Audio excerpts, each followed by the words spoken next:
a motion that has to come up Later. under suspension. We have motion M 22-347 by Councilmember Green. Be it moved by the Council of the City of New Orleans that application number 22-18-226 demolition request of Leroy Douglas requesting demolition for the property located at 6009 DeBoer Drive is hereby approved and the request is granted. Be it further moved that a copy of the report of the council research officer and of this motion be forwarded to the city attorney's office to effectuate a demolition permit. We need to suspend the rules to receive this motion. What's May I up, entertain a everybody? motion, So please, it is to- a well, I'll huge so day move. for the city May I have a council. We second? have the surveillance ordinance that's getting ready to Seconded go by up Councilmember King, really at any relative moment to now. So motion tap in number with me on my YouTube channel, M22-347. and we'll all Please do this vote your together. machines. Let's get it. 6 yeas, no nays. The motion is approved. I ask council members for your support of the request for demolition of 6009 DeBoer Drive. It's all in keeping with our desire to enhance our neighborhoods through the elimination of blight. It's been subject to public review, and there have been no oppositions expressed. I move for approval of number 22-18-226, demolition of 6009 DeBoer Drive. I've so moved. What's up, everybody? We are going to get ready and get going with Seconded by Councilmember Morrell. All in favor? getting text. I'm trying to do this promo. 6 yeas, no nays, and that demolition request is approved. Thank you Okay, very much. Councilmember, Sorry. we're going to record that vote, but before that vote, we need to suspend the rules to add this motion. What's going on, everybody? We are going to be live. I'm going to be live, should I say? Who's the we? But let's get live here at the city council meeting today. There is a huge ordinance on the agenda for surveillance. I'll be live here on my YouTube. And yeah, let's go. 6 yeas, no nays. Adding it to the agenda, the issue passes. Thank you. You're welcome. And the final vote is Councilmember Green moved, Councilmember Morrell seconded, and the vote was 6-1 to approve the demolition. 6-0. We are going to be live. I'm going to be live, should I say? Okay, I'm sorry. Let's get live So now here on at top the of city council page meeting 20. today. There is a huge ordinance on the We agenda have for a surveillance. legislative I'll be grouping, live here on my YouTube. HDLC appeal of Catherine Hilton, Ron Austin Law, requesting to appeal the Historic District Landmarks Commission's decision of denial of the application for property located at 511 Red Allen Way. We have motion M 22-344. Yes.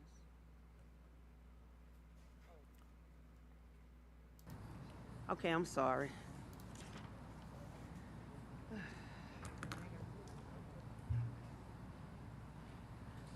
We have to wait until 11 o'clock. So I'm going to go to the ordinances.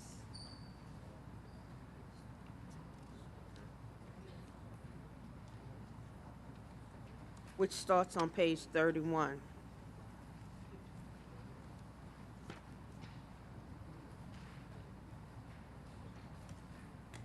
We have ordinance calendar numbers 33,680 has been deferred to August 4th and referred to the Criminal Justice Committee. We have ordinance calendar number 33,719 has been deferred to August 4th and referred to Governmental Affairs Committee. On page 32, we have ordinance calendar number 33,745 has been deferred to August 4th and referred to the Transportation and Airport Committee. On top of page 33, we have ordinance calendar number 33,772 has been withdrawn. So ordered. We have ordinance calendar number 33,780 has been deferred to August 4th. On top of page 34, we have ordinance calendar number 33,785 by Councilmember Harris by request. An ordinance to authorize the mayor of the city of New Orleans to execute a lease with Russell and Shelton Company LLC for the property that consists of a portion of ground adjacent to St. Charles Avenue and known as the Promenade Parade Ground adjacent to Square 195 fronting Lot 1 in the First Municipal District of the City of New Orleans. Said property to be leased for a period of 10 years, beginning at a yearly rental of $7,885, with a 10% increase every fifth year of the primary term, and an annual rent increase upon commencement of each of the 4 optional renewal terms of 5 years, each to the greater of either. I, the market rent according to an independent appraisal. Or 2, the rent as adjusted based upon consumer price index for the prior year and otherwise to provide with respect thereto. Thank you, Madam Clerk. This ordinance allows for lease of Charles Avenue Promenade Parade Ground. The space encompasses a total of 1,176.83 square feet for use by adjacent office.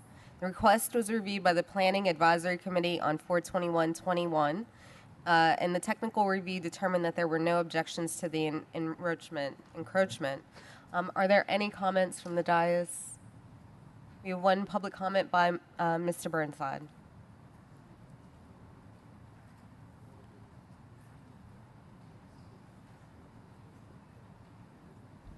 I'd like to thank whoever wrote this about the rent as adjusted based on the consumer price index for the prior year. It's very generous, and I'm glad it's in there. Thank you. Thank you, Mr. Burnside. Any online comments? All right, so I move to adopt. Seconded by Councilmember Giarrusso. Please vote your machines. 6 yeas, motion passes. Thank you.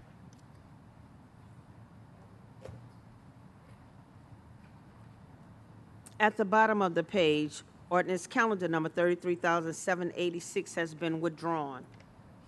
So ordered.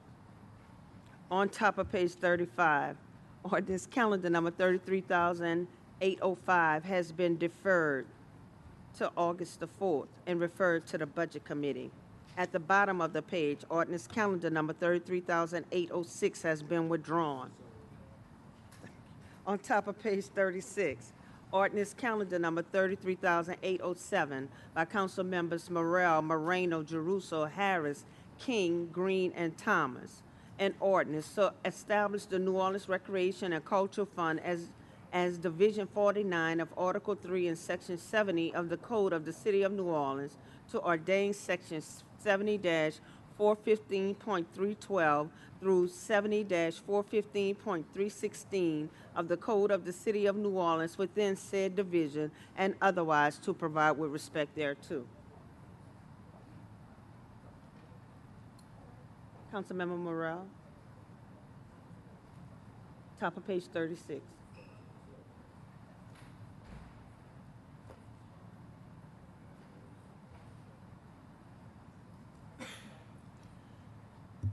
Yes, Madam Clerk. Members, this bill is it's very straightforward. It establishes the New Orleans Recreation and Cultural Fund, and it is a fund that will exist in the budget, but it is currently, as of now, unfunded and would have to be funded through the regular budgetary process. I'll move for adoption of the ordinance. Seconded by Mr. Thomas. Please vote your machines.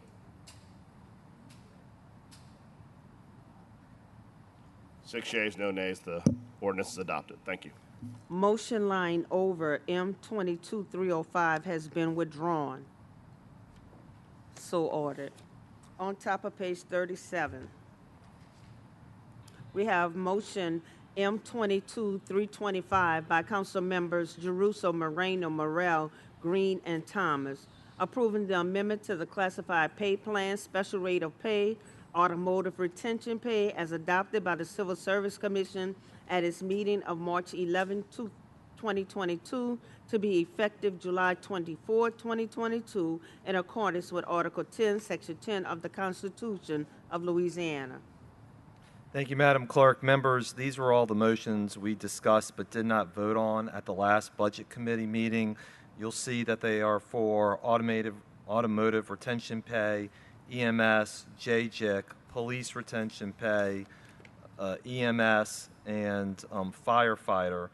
The only thing that I think we may need to come back and amend that Mr. Schlesinger pointed out to me is the effective date We'll make sure that if it can be moved up sooner by law, that we do that, but we don't want to run afoul of the Civil Service Commissions and rulings. So we'll just vote on these seriatim, beginning with 22-325.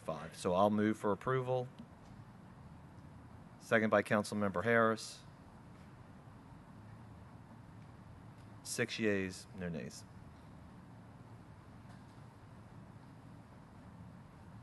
At the bottom of the page, we have motion M22-326 by Council Members Jeruso, Moreno, Morrell, Green, and Thomas, approving the amendment to the classified pay plan, special rate of pay, emergency medical services retention pay, as adopted by the Civil Service Commission at its meeting of March 11, 2022, to be effective July 24, 2022, in accordance with Article 10, Section 10 of the Constitution of Louisiana. Move for approval. Second by Councilmember King.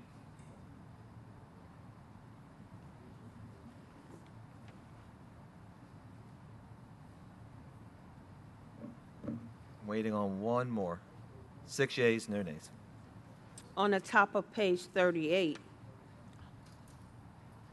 we have motion M22-327 by Council Members Jeruso, Moreno, Green, Morrell, Green, and Thomas, approving the amendment to the classified pay plan, special rate of pay, juvenile justice intervention center retention pay, as adopted by the Civil Service Commission at its meeting on March 11, 2020. Here we go. It might work if I turn my microphone on. Looks like we're getting through some of these motions that are pretty much just kind of going through, don't have much comment. I assume we're going to be getting to the portion with surveillance here very soon. So stay tuned. I'll have this running in the background, and you can just follow along with the council meeting. 6 yeas, no nays.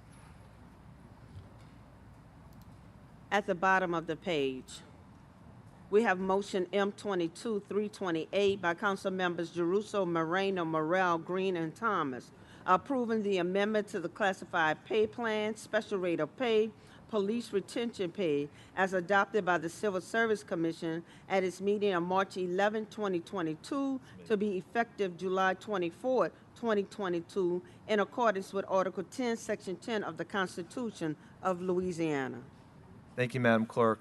Councilmember Morrell, I have a comment card from Mr. Schlesinger. Do you want to go before or after him? I can go before. It's very brief. Okay. Essentially, members, my office has been in communications with the Department of Civil Service. The biggest concern we have is that there has to be an appropriate tracking by civil service regarding those individuals who will receive. This is the plan in which those individuals with the most tenure could receive anywhere from $5,000 to a $30,000 one-time lump payment for their retention. And I just wanted to make everyone aware we've been in contact with the Department of Civil Service, and we have been assured that they will be tracking those individuals that receive the payment to make sure that they stay beyond receiving the payment. Because to give out these large sums of money in one-time benefits, I think it's important for us as a council to study as to whether they actually lead to retention or to an acceleration of departures. So I'm voting for the measure today, but that's contingent upon civil service assuring me they'll be able to track the individuals that will be receiving these bonuses. Thank you. Thank you, Mr. Vice President. Councilmember Harris. I would like to add that we have a civil service study in process to do an overall increase in police pay. The civil service is studying it right now. It would include a cost of living increase, and I know it would then have to go through budget. But there is, in addition to this sort of one-time pay, talks about increasing base pay across the board for our NOPD to match surrounding parishes and other jurisdictions in Louisiana and outside of Louisiana. So I want to put that on the record that that is coming down the pipeline and will probably go to Criminal Justice Committee and then to budget. Thank you. And while we're here, you both make excellent points today. One of the things I'm also asking civil service is that we have 920 open positions right now. So number one, there's zero chance that we're going to fill 920 positions before the end of the year. What is our plan going forward for those? Which of these people, whether it's police or safety and permits or code inspection or other departments, also need pay raises? Is there a way to consolidate within the ranks? If there's pay scales, does somebody have to start at the bottom or in the middle or at the highest end of all of those?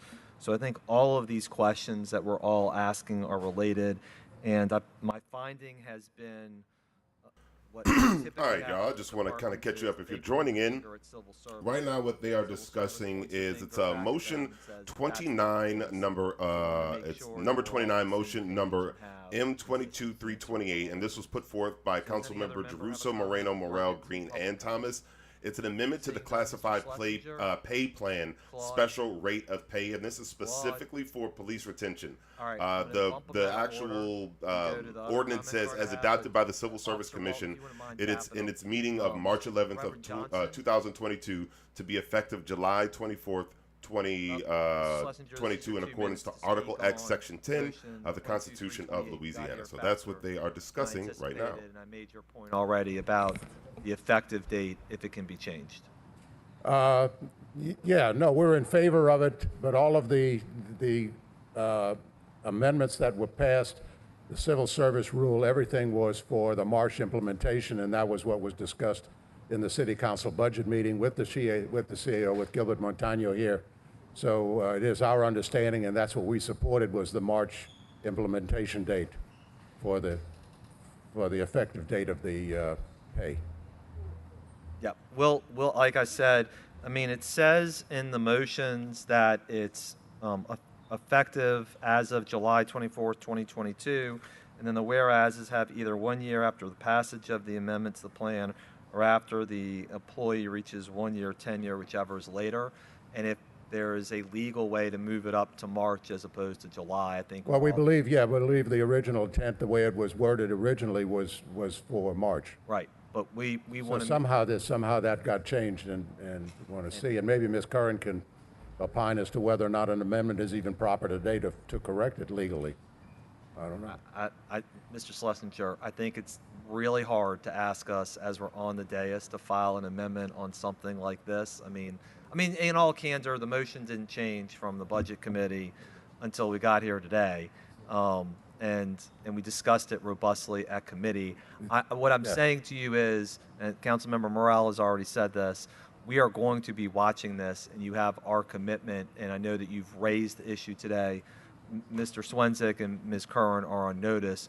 We're happy to come back and amend it if it's legally feasible. Thank you. Yeah, you're welcome.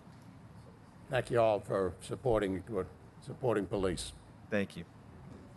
All right, Reverend Johnson, Reverend Robert Johnson.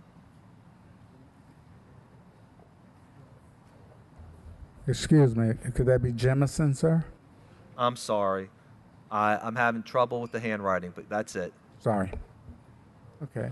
I'm Robert Jemison, Reverend Robert Jemison. I'm coming as a private citizen today, and I'd like to thank you guys, of the Honorable Council here, City of New Orleans, for, allowing me to come before you today. A couple of things that I'd like to address, and I'll have to be honest, what prompted me to is that leaving church on Sunday about 11:50, I was carjacked at armed robbery with kind of a brazen attack, broad open daylight, Elysian Field in Claiborne. I get a lot of this from different, I'm a nurse practitioner, so a lot of patients that I take care of voice oftentimes the challenges that they're having and a level of comfort in just walking around in the streets of Orleans in the daytime. So I'm asking the City Council to start to share with us what the plan is for, as it relates to gang violence, especially throughout the city, especially in New Orleans East, because the response time when you call is not necessarily very good. And with the EMS, the response time can be horrible in the lower Ninth Ward, because not even with just violence, but I also work at the Sanchez Center with our Baptist community health programs there, and as a medical missionary. And we've had a couple of emergencies where, lives were on the line, and the EMS folks are just not available, or the backup from the 5th District Police is not available. So again, I compliment the ordinances that are for retention of EMS and police support staff.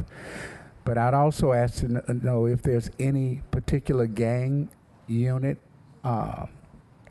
innovation or introspection to be applied or to be presented in New Orleans East specifically, and the opportunity to have some type of a substation satellite for EMS and police on the other side of the canal in the lower Ninth Ward.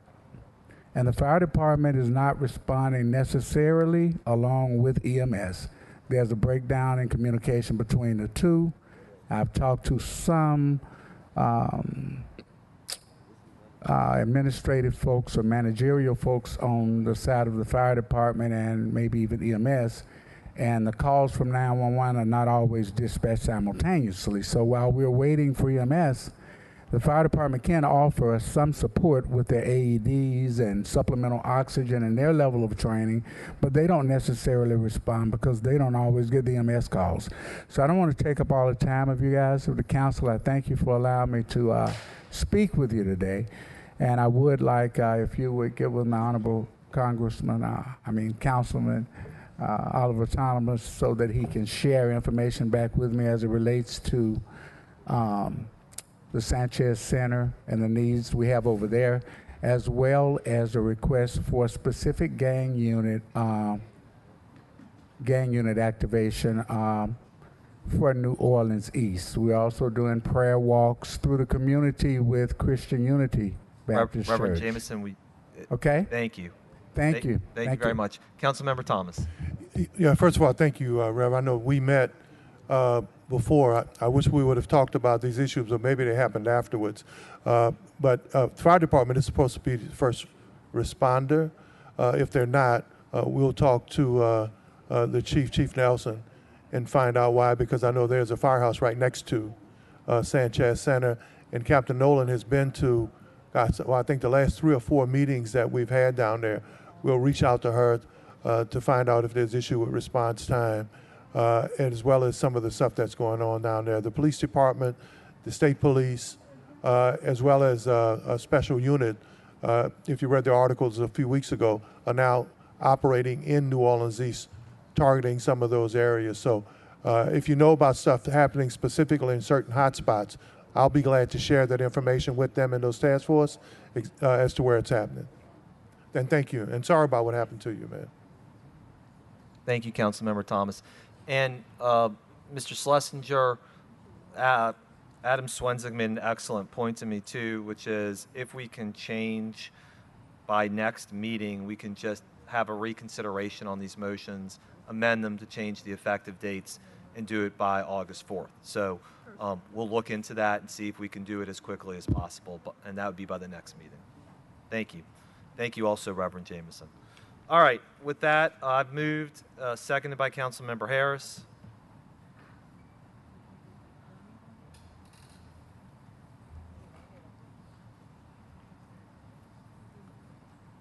Six yeas, no nays. Motion M22-328 carries.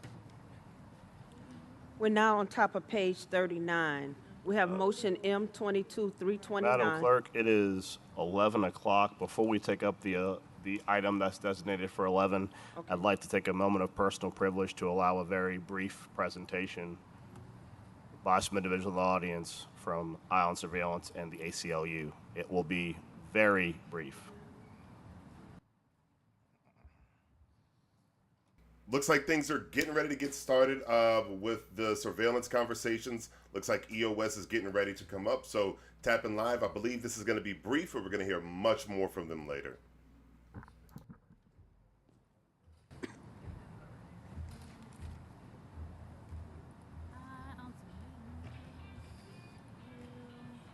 I like that jingle when you got that. You like that? Yeah, it's pretty good. If you want to go, you can advance here or you can aim. Hello, council members. My name is Marvin Arnold. For those of you I haven't met yet, my day job is a software engineer and for the past 5 years, I've been the lead data analyst at the New Orleans Office of the Independent Police Monitor. It was there that I first saw the lengths that the city will go to avoid dealing with real problems. Like a student who spends more time devising ways to cheat, they would rather spend time than, like a student who spends more time devising ways to cheat than they would have spent studying. The city has put more energy into giving the false impression of addressing criminal justice issues than it would take to actually tackle them. I'm not going to talk about ION surveillance today in much detail for the sake of time, but we're a group that explores evidence-based solutions to make our community safer. Because what the city is doing now isn't working. More surveillance, whether it's facial recognition, cell site simulators, cameras, or predictive policing, won't make us safer. People commit crime because they are hungry, sick, and disenfranchised, and pushed to those extremes, crimes will still be committed no matter what police do. The city knows this, you know this. New Orleans needs a council that is brave enough to acknowledge the realities of the working class and not indulge the fairy tales of the elite. Like we pointed out last time, council's already been presented with solutions to the problems. Both the current and former police chief acknowledge that police rarely prevent crime. Refusing to deal with root causes is just a big show. It's a performance that undermines the intelligence of the New Orleans people and highlights the shallowness of our leadership. Frankly, the last ordinance that Councilmember Green submitted was garbage, and just like surveillance, this one is still trash. For the sake of time, I'm going to skip over numerous slides that detail specific shortcomings with the current proposal, but I hope you'll take a look at them if you have any doubts. The summary is that Council is considering giving racist technology to NOPD, which has still not demonstrated bias-free policing, to be overseen by the state police, which are currently under investigation for racially biased policing. The ideas in this ordinance are bad, and the wording is even worse. Despite previous feedback, terms like city official are still there and deputize any city employee with a name tag to pursue their personal vendetta with state-of-the-art tools. I'll skip over the next few slides, but they're there for your reference. Racially biased technology. Relying on oversight that is being investigated for bias. After 10 years of oversight, NOPD still shows bias. The consent decree is leaving. Overly broad definition of crime. Throwing water on a police officer is considered a violent crime. There's plenty of contradictions between the policy and ordinance. Not sufficient to reference current NOPD policy. That's just a legal blank check to let NOPD do whatever they want. Meaningless statements. Inconsistent standards for different technologies. For example, the cell site simulator provisions require a magistrate sign off, whereas facial recognition doesn't. Unclear if that's just sloppy wording or intentional. NOPD doesn't even have a policy for cell site simulators. Ordinance has unrestrained reach. Are we talking about only targeting people who have committed crime? Are we talking about identifying witnesses, the friends of witnesses? Like I say here, if someone's missing in City Park, can facial recognition be used on the entire city? For how long? City official is still used, overly vague. That could mean anybody. And most importantly, this has been a very shameful process. Although we wrote the original ordinance, we've never gotten from the writers of this ordinance any communication. We've never seen any drafts from the writers. We asked to have a formal time to speak here today, and that email was never responded to. ION Surveillance is a grassroots organization. We get about $3,000 in funding.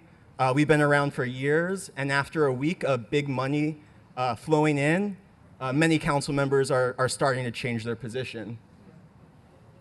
And to end, I just want to cover two final issues. Having talked about the harms that are included in this ordinance, I'd like to conclude by calling attention to two issues the ordinance fails to address. Although this ordinance has not listed abortion as a violent crime, it does reference state law as the basis for all definitions. Obviously, Baton Rouge controls state law, not the people of New Orleans.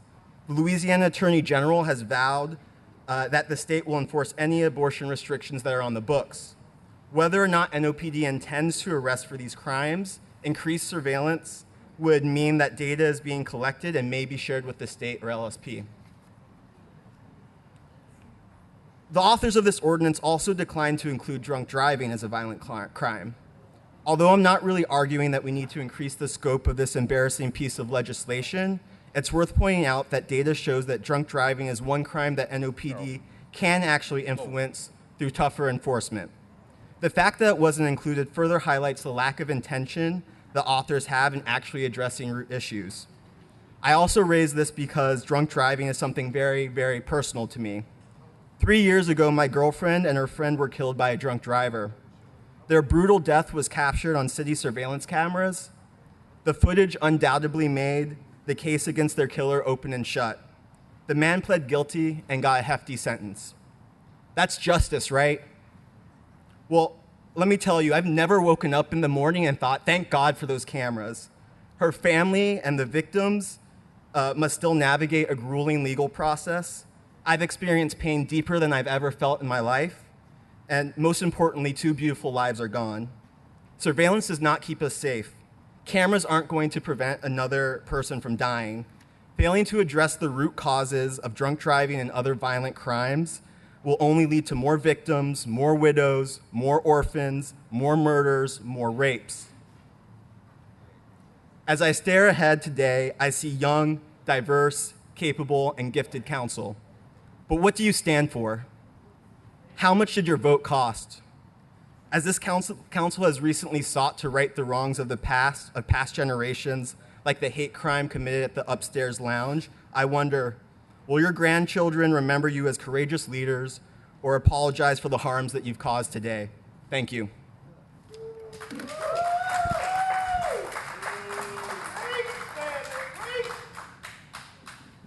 Wait, are there any comments?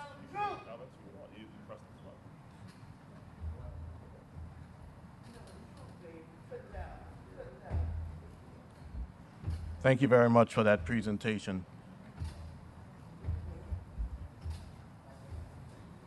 One day we'd like to see a city in which there were no arrest and no crime. That doesn't exist at this time. We want to see adults and youth able to enjoy what New Orleans has to offer while not engaging in criminal activity. That said, however, New Orleans has a well-documented problem with crime, and especially with violent crime. Our problem with crime is not created by the New Orleans Police Department. It is created by too many people committing and often getting away with criminal activities. The New Orleans Police Department has been recognized as a gold standard, which was the words of our district attorney.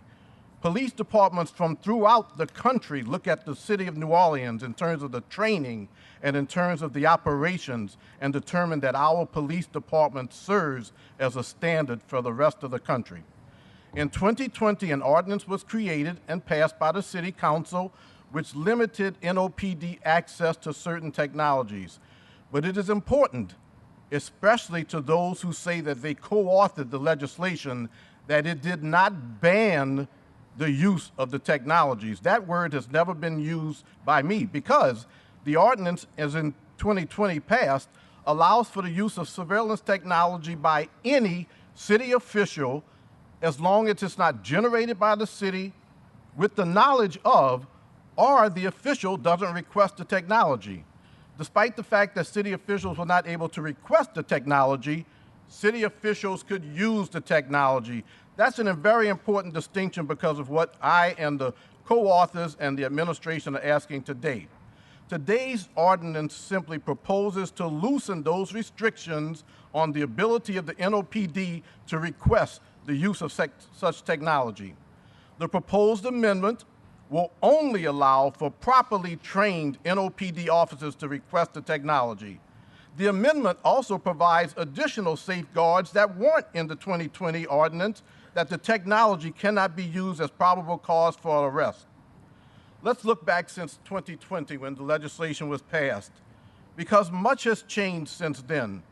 The NOPD developed a policy and procedures manual that outlines the instances in which the technology can be used. It is important to recognize that the United States Department of Justice has reviewed and approved those policies and procedures as outlined in that manual. Since then, Federal District Court Judge Susie Morgan, who oversees the federal consent decree, has determined that the New Orleans Police Department has made substantial compliance, and I quote, substantial compliance with the consent decree, progress that could lead to the department's relative near-term release from the consent decree.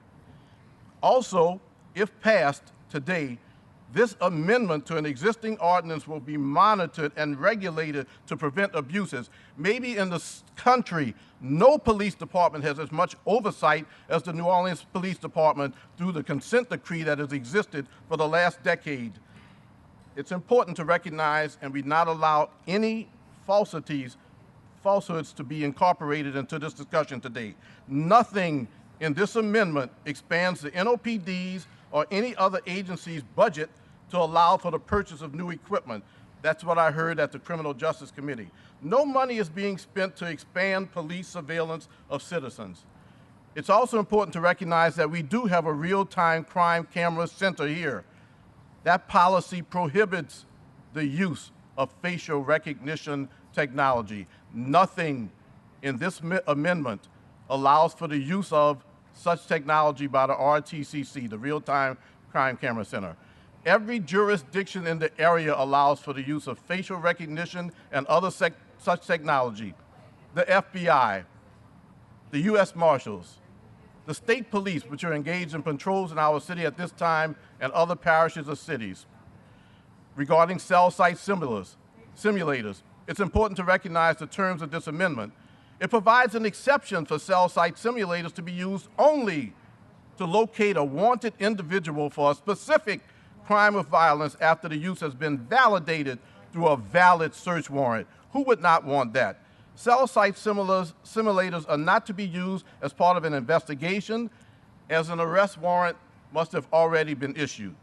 Cell site simulators may only be used to assist in the location of a missing individual who is in imminent danger of death or serious bodily injury. Who would not want that? This amendment to the ordinance that was passed in 2020 was introduced in February of this year. It has lingered, but not lingered, wrong word. It has dwelled for a number of months because in that time some developments have taken place. But it's important to recognize that there has been ample time for public debate and considerations. I and other council members have received scores of emails. The issue has been discussed at community meetings. But on June 15th, at the Criminal Justice Committee meeting, I listened to council members' concerns. I went back to my office and replayed the video to make the appropriate adjustments to the ordinance. The changes are, after listening to the council and to members of the public, as follows. It was referenced that the original ordinance, and I emphasize that the original ordinance includes the word city officials. The word city official has been replaced by NOPD in sections D, E, F, and G, which allows this NOPD to be the only city agency allowed to request the surveillance technology. The NOPD would be the only city agency. This is a strength relative to the existing ordinance, which referred to city officials, and those who drafted the ordinance, they can answer why that city official was allowed. The original amendment outlined crimes that could trigger the use by the NOPD of surveillance technology. Councilman Giarrusso has offered a proposed amendment that outlines additional instances of crimes in which the NOPD could request the technology to help to solve certain crimes of violence. I accept those proposed additions. Thank you, Councilman Giarrusso. Councilman Giarrusso's amendment to Section C also proposes to make the NOPD the only investigatory officials to use the technology when not requested. I accept that amendment. The amendment also includes a request and use that the technology must be approved by NOPD surveillance policy. I heard the concerns as expressed by council members and also members of the public on June 15th. The amendment has enumerated violent crimes that will trigger the NOPD's ability to request the technology. I understand that there may be a motion that an amendment that is presented today but it's important to recognize that there is no reference to the NOPD performing surveillance relative to those who seek an abortion. At this time, I'll ask Sergeant David Barnes of the New Orleans Police Department, who will come forward. Though the police presented at the June 15th meeting of the Justice Committee, and there has been sufficient outreach, there may be additional comments from council members. Sergeant Barnes' presentation will be very brief, but at this time it gives an opportunity for members of the council to ask questions of an officer who was involved with the drafting of the language and also of the policies and procedures manual of the NOPD. Thank you, Sergeant Barnes. Councilmember, excuse me, before Sergeant Barnes speaks, I need to read this ordinance into the record, I'm please. sorry, That's okay. everybody. It's important to follow the procedures. Point of personal privilege, and this might just be something that the author can elaborate on. You referenced amendment by Councilmember Jeruso. Has that been incorporated into your final thing, or is that being done today? I stepped a little bit ahead. Those are just comments. However, that's just a procedural point. It'll be read in, and the amendment will be read in. Okay. He offers it. I use the word offers. To be clear, to my knowledge, I'm the only council member that has not seen Councilmember Jeruso's amendment. Thank you.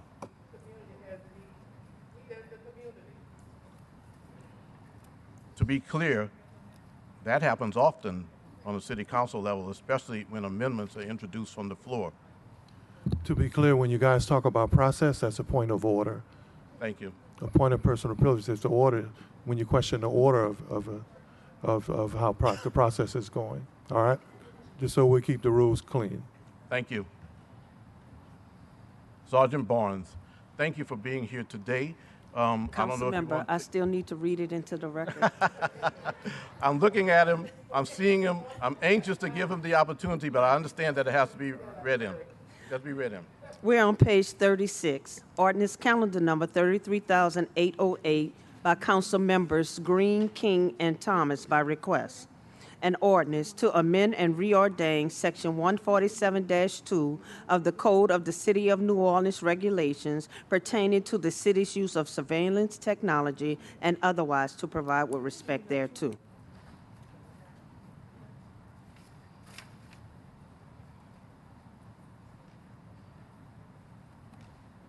Okay, you can go. Sergeant Barnes, thank you for being here today. Thank you for having me, Councilmember. So, we presented a presentation on the previous amendments as written to the ordinance in June. We took note of everything that went on at that board and what was discussed at that committee meeting, and went back to the drawing board with it. Right? So when we did that, we listened to the input from both the community and the council, and attempted to narrowly tailor this ordinance and narrowly tailor our already approved policy to limiting it to exactly what we are asking for and what we need at this point with the police department. I listened to the presentation by Mr. Arnold today, and I can unequivocally say that the New Orleans Police Department has no interest in violating rights or no interest in conducting any sort of policing that is not bias-free. We have taken great action and great strides over the last 10, 12 years to prevent that from occurring, especially within our own department. With that being said, we absolutely agree with Mr. Arnold that there are things that should be addressed and can be addressed to help our violent crime in the city, because ultimately that is the goal. That is the goal of the New Orleans Police Department, is to provide public safety for all of the citizens of New Orleans. So there are root causes that should be addressed on violent crime. However, the New Orleans Police Department is only a small part of the criminal justice institution as a whole. And we can address the things that we have control over and we would like to have available for us. One of those things is investigative tools such as facial recognition and cell site simulation. I can say that Mr. Arnold stated that we had not reached out to Ion Surveillance. That is not correct information. If it did not make it to Mr. Arnold's, that is a communication issue within the Ion Surveillance organization. Because I spoke to Mr. Morrell, who presented, if you remember, at the committee meeting in June, twice at length about the amendments to this ordinance, and provided him a draft of this ordinance before it was even introduced to the council. And I provided that draft on July 6th of this year, and I provided him the updated information from NIST, which is the National Institute of Standards and Technology, which is the information that Ion Surveillance relied on when this ordinance was passed in 2020.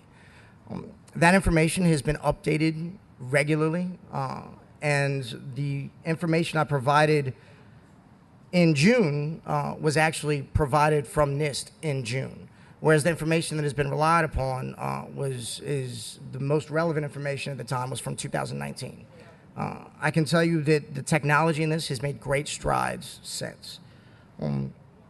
So we put forth all the reasons we would like to have access to this information and to this technology, and the specificity with which we want to use it for. I can say that in both our policy and the ordinance, there is no contemplation of using any of this technology to address anything to do with abortion or enforcement of any trigger laws in this state. So I can also say that we didn't use a broad or vague description of the definition for violent crimes.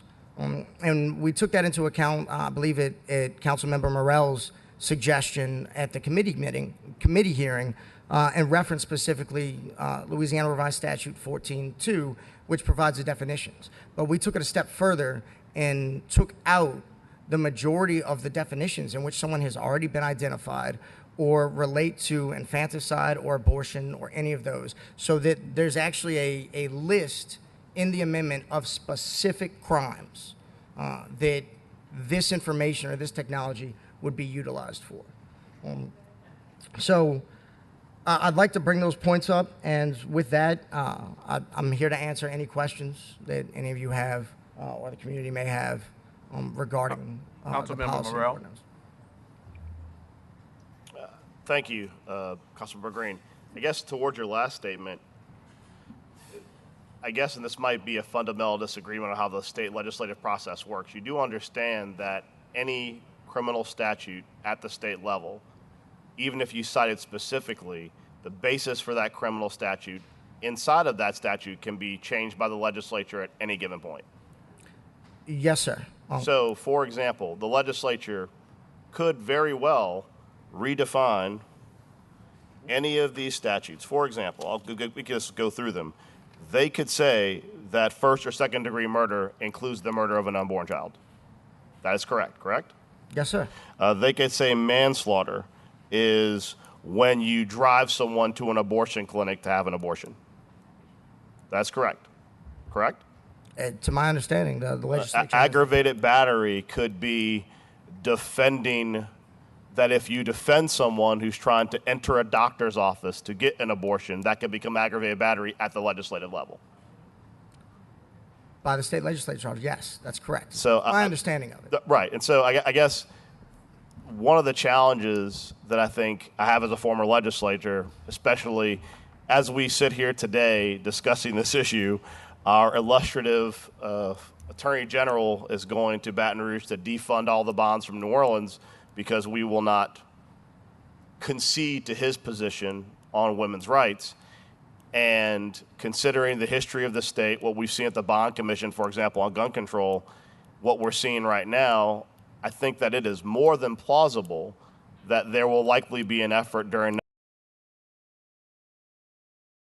next legislative session to do everything possible to make New Orleans come to heel on abortion issues. And we will likely, as a city, have to go up there in the minority to try and prevent the expansion. I guess my question is that if this is the basis of the framework and the basis of your policy, why are we continuing to base this at all in state statute on something we don't control?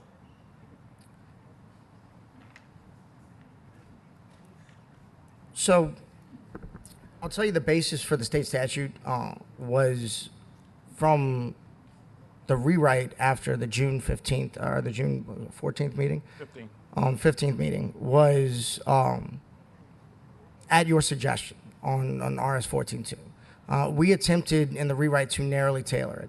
Now, we can't control clearly the legislature, but what I feel that we can do as a department and with the help of the council is tailor this however we can to ensure that the state legislature can't come in and change it. If we need to base the definitions here on municipal code ordinances rather than state legislature definitions, I gladly would be able to go back and do that. Well, I think two things. First, I think it's hard, and I appreciate the efforts to try and address the council's positions in the meeting out of comments made in a meeting, but I think there's kind of a lack of context when you try to do it that way. I agree. And so I think maybe perhaps what might have been a better basis would have been to use federal law versus state law, because there have been no federal efforts to try and push for that sort of language. I mean, part of the benefit of the ineffectiveness of Congress is that they can't seem to get anything done, which means that it's less likely that you will see a hyper-political injection of abortion or similar issues into federal code. So that's something that in the future might consider. I think I also would like to make a point, just this is my last point before we get to Ms. Harris, who has a lot more questions, but the council actually does not write policy, correct? The department writes policy. For the police department, yes. Right. So basically, what we're voting on today is a framework for a policy that will be written separately, correct? The policy for facial recognition is already approved and written. By DOJ? No. By the council? The New Orleans Police Department. Okay, so my point being that policy is dictated by the department internally, ordinance is dictated by the council, and oftentimes the ordinance is guiding on policy, but it does not dictate policy, correct? That's correct. Okay. And there's nothing in this ordinance that requires specifically that policy has to be approved before it can be implemented, correct? Regarding facial recognition or any technology? No. Okay, thank you.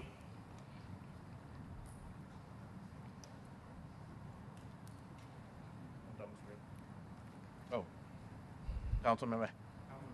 Yeah, Sergeant Barnes, thank you. I know we met yesterday for about an hour, went over the current language of the ordinance, went over the 51.1.1 policy, and I had some concerns, including typos, some predictive policing language in your policy as written. And so I think to Councilmember Morell's point, there are some amendments that are happening. Councilmember Giarrusso has proposed one.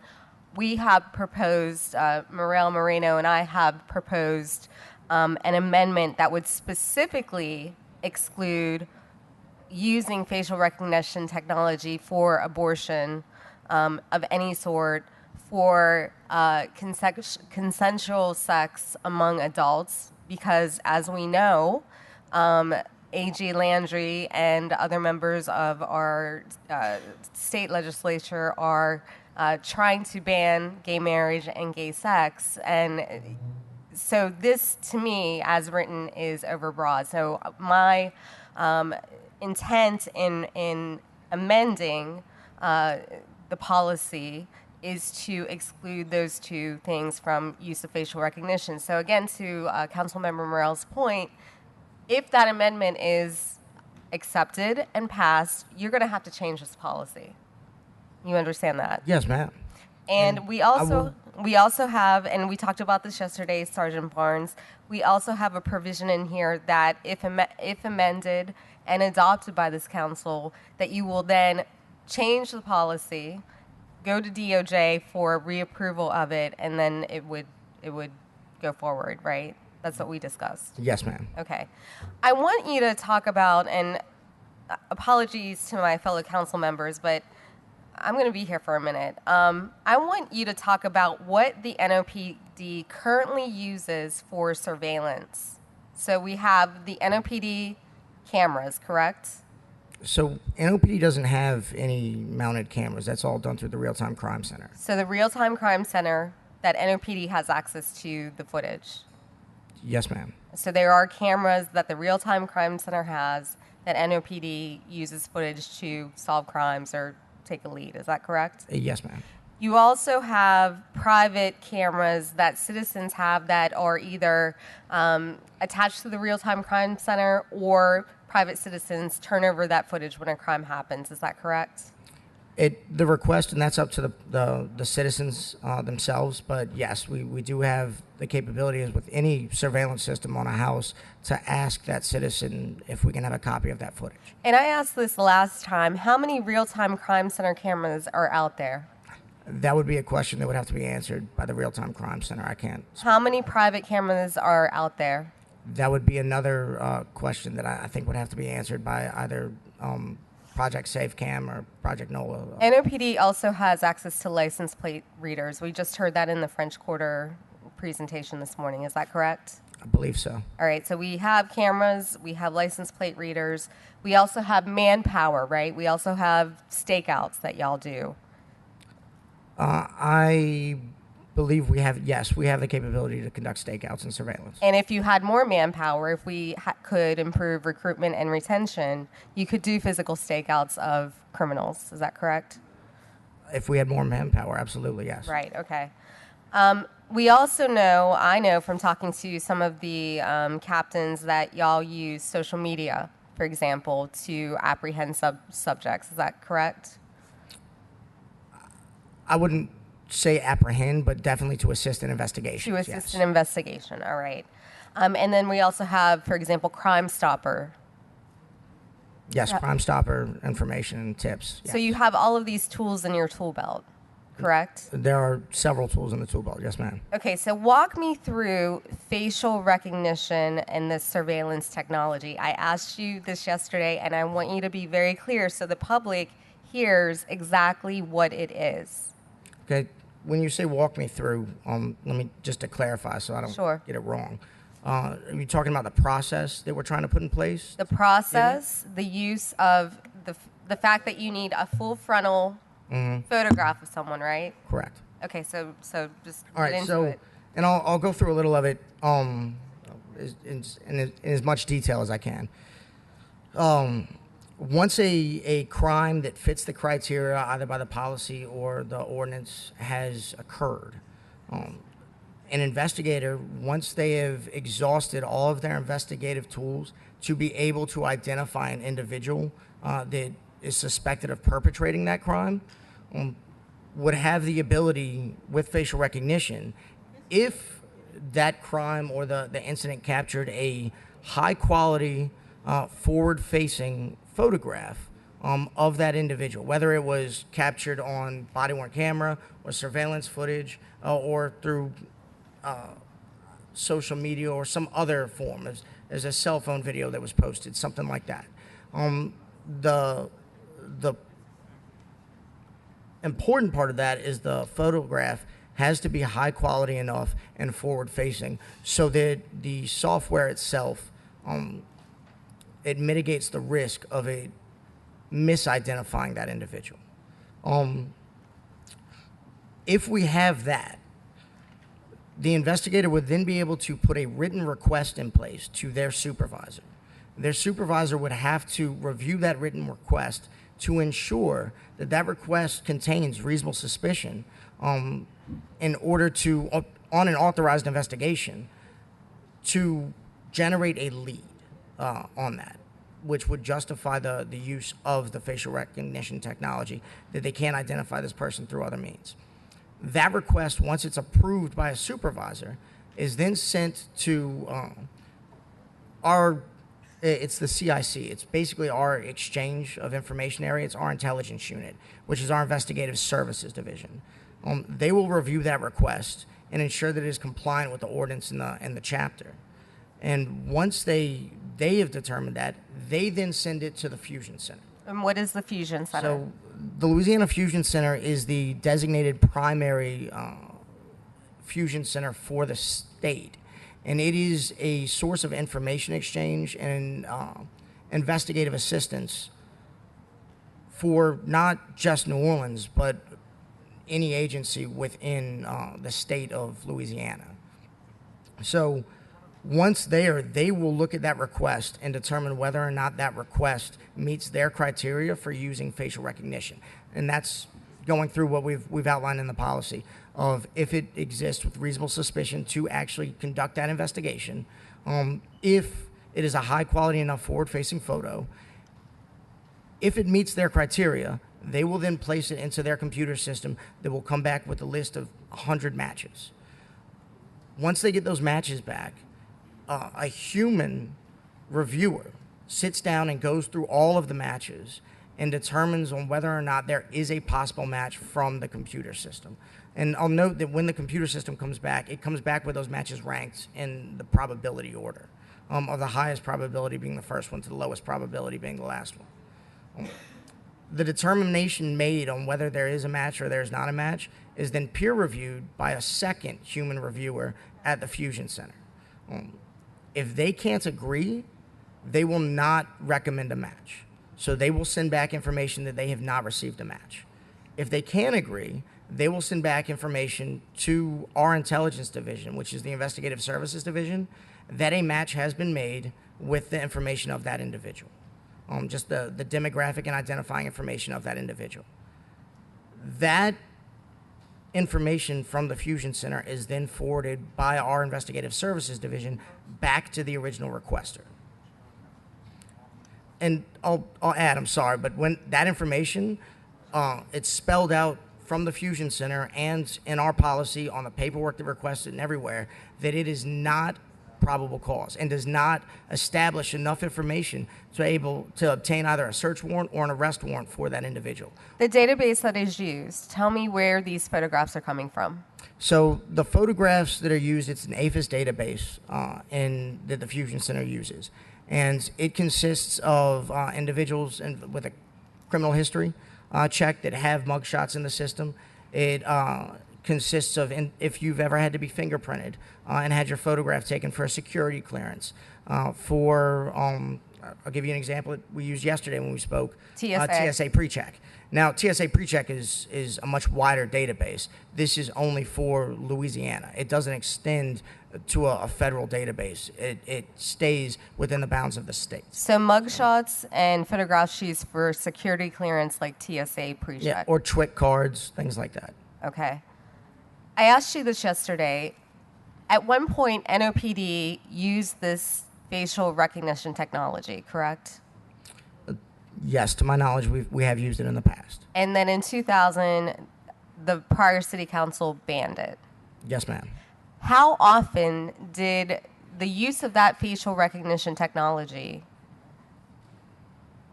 lead to an arrest or conviction? Do you have that data? I do not. Do you know how many times it was used in a year? I do not have that data offhand. Going forward, if this is passed, are you going to provide the data on how many times this is used, how many times it's led to arrest and conviction? Yes, ma'am. Is it written in your policy that we looked at yesterday? No, we spoke about this yesterday. Right. What I can say is how many times it's used, that is in the policy. And whether or not it came up with a match that is in the policy. The record of the use of it, the record of the requests, the record of whether or not there was a match and who requested it, and what the reason for the request was, all of that is in the policy.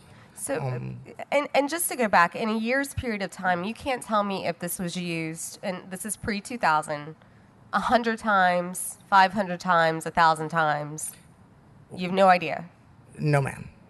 We didn't have a policy on it pre-2000. So when we hear people talk about we need this tool in our toolkit, you can't tell us that this tool actually really, you have no data showing the effectiveness of this tool. I have no data offhand at this point. No, saying that I can effectively say this is an effective tool for the New Orleans Police Department. What I can say is that we haven't been able to use it in a setting where we have collected that data.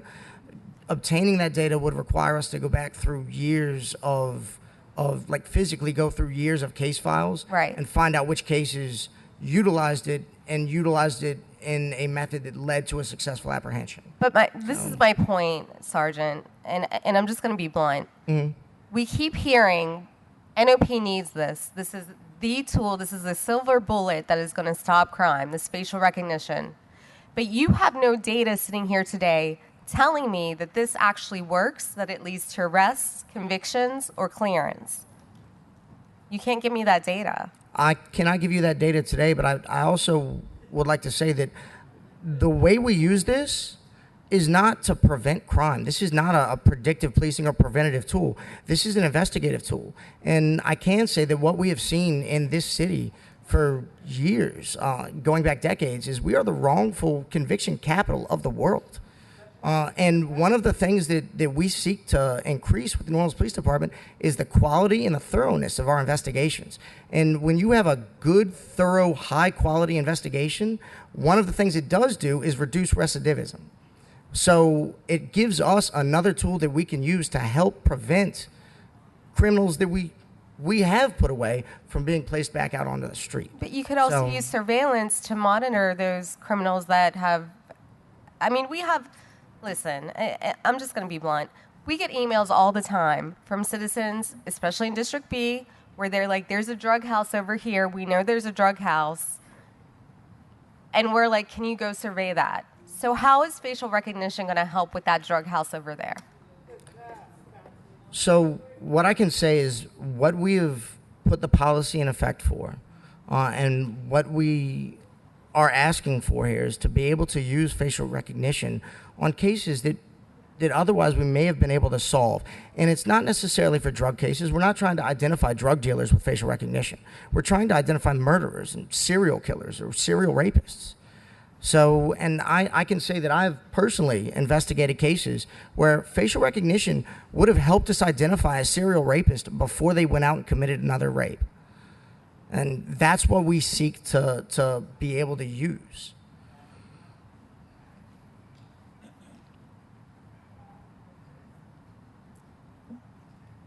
Can you say, sitting here today, that prior to 2020, that this technology was highly used? I cannot say that. Can't say that.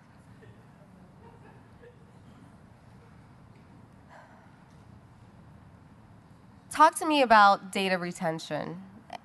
So there's been, and I know Ion Surveillance has talked about this. I saw their podcast yesterday with JD, and they're talking about the concern that this data will be retained, or somehow this data is retained in a database. Talk to me about the retention of data from facial recognition.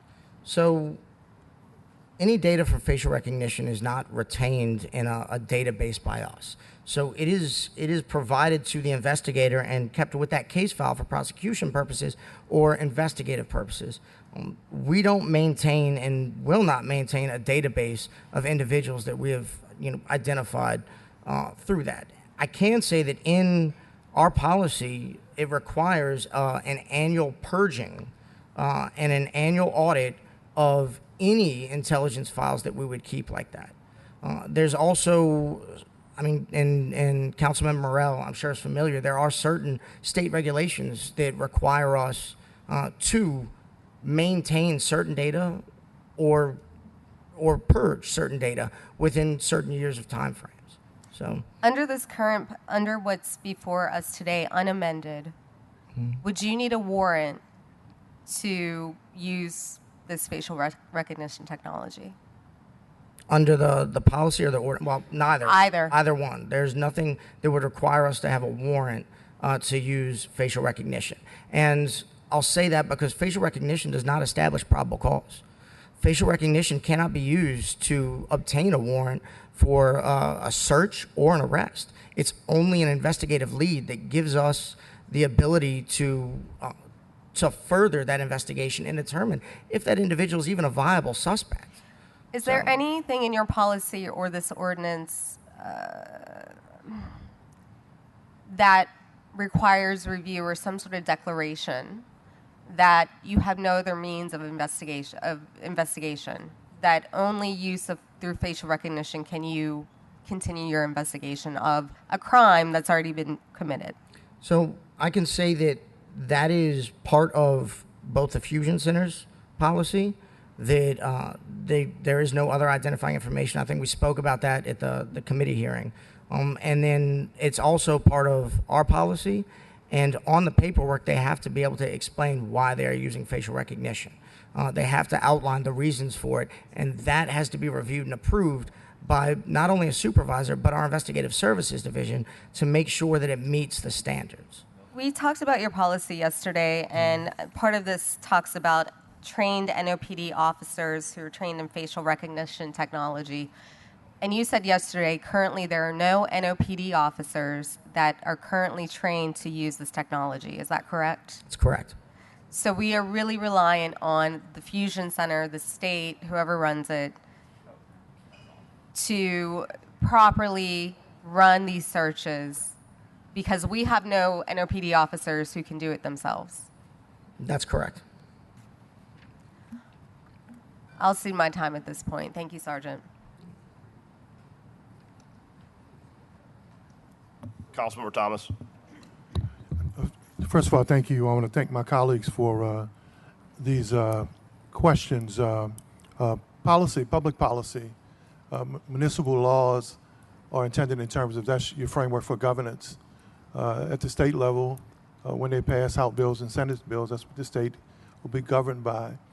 At the local level, those municipal laws from traffic to crime to zoning to how different departments operate. But public policy, in its definition and in how it's been applied since I've learned it, is what you can't do. Public policy is not about what you can do. If public policy was what about you can do, then there would probably be a whole lot more things being done. So in this exercise, we're here to determine what can't be done. And that's why amendments are important. And as someone who started my first conversation with the chief on the other side of this, especially given the neighborhood I grew up in and being stereotyped and watching people being profiled, and then having those conversations, and then sometimes, your life, where you come from, your life kind of maybe gives you some tools that you can apply. And then having someone say that you can't go home unless you give your DNA after you serve your time would probably make you reluctant to want to support something like this. But in talking to Chief, Sergeant, Detective Chad, I think Cochran, Ms. Stevens, and others, and understanding the history of this city, New Orleans doesn't have people who shoot one or two people. New Orleans has hitters. New Orleans has people, if you know our streets, if you know our community, New Orleans has people with long resumes, long lists. And if you understand the history of little girls in our community, and my sisters and my cousins and my aunts, New Orleans got serial rapists who run through, who take advantage of our community. And in understanding how this policy will be restricted, I really did a 180 then, because I thought about our life growing up and the people who perpetrated these major crimes, and then I understood how innocent people would be profiled and taken advantage of. And then further in conversations with the experts here and the chief, and even listening to some of my colleagues about restrictions, I started to say, well, these people in our community who have long resumes of killing and murdering and assaulting people, those folk who live in neighborhoods like ours where little girls have been serially raped for decades, maybe if we can have better tools to get them off the street. And if you've studied the history of the New Orleans Police Department, the sergeant admitted it. At one time, I think we had a less than 25% solve rate. The national solve rate was hovering around 60 or 65%. So this is really a lot deeper than it just because, you know, lawyers deal with shall versus may. Lawyers will go to court, can go to court around policy, around anything. But when you set a framework for municipal ordinances, for agencies to enact and operate those policies, you would go through the exercise of what they can't do and then what they won't do. But then there's always intent. And you would hope that when those restrictive policies are put in place of what they can't do and what they won't do, lawyers will determine intent in the future, what this word really meant versus what that word really should have meant. And at some point, every agency in federal, state, and municipal government has to go through that. That's why governments get sued so much. It's about this word and that policy. But my comfort level came in the conversations with the community and Chief and others who set up restrictions so that some of the things folk were concerned about wouldn't happen. And then prayerfully that the intent of the men and women who would administer these policies would have the kind of intent to deal with the history of what too many people in this community have dealt with crime. So I thought I would just give a little conversation, and you know, a lot of people smarter than me, but you know, I've been dealing with policy, municipal law for a long time, so I just wanted to add some clarity to that. Thank you.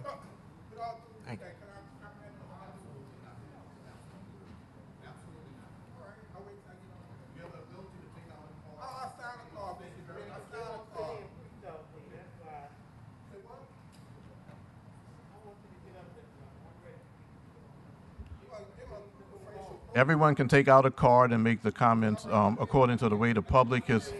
We address this all the time. At this time, Councilmember Morrell, I'll defer my comments till later. Okay. First off, I think as a point of clarification, Officer Barnes, I think it's important to note you are a civil servant, and as such, you're not advocating for policy. You're here to present information, correct? That's correct. I'm not Yeah, advocating. I'm doing this to. I'm trying to further our ability to conduct investigation. Right, but for civil service purposes, and I guess that point, I'm making that point because the reason why our comments are tailored in a specific way to ask you about information is because you're here for information, because pursuant to civil service, you cannot advocate for policy.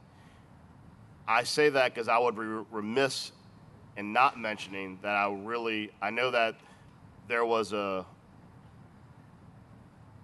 I would have appreciated had the chief been here, because he could be asked direct questions on the furtherance of the policy. You're providing information, which is valuable, but I want to make sure for your purposes, you're here to provide information, which is good. Yes. Okay, second, there he is. All right. Second, you made a comment regarding whether or not this information would be utilized in pursuance of an investigation to lead to the charge of a crime. Is that correct? You made some comment on that previously with Councilmember Harris. I'm sorry, you'd have to repeat. Okay. It was, but Councilmember Harris had asked you about the usefulness of facial recognition technology, and that it would not be used to prove a crime occurred, but to prove which individuals were there to lead to additional leads that could potentially lead to a charge, correct? correct. And I guess my question would be, from a policy perspective, how is that different than a pat down for safety?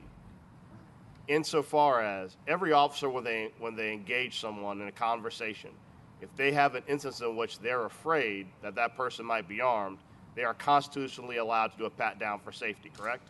No, that's not No. correct. Okay, well, explain it to me. So I'll explain it to you, and you came to the right person because I teach pat downs. All right, perfect. So it's actually a two-pronged test constitutionally. It's not just armed.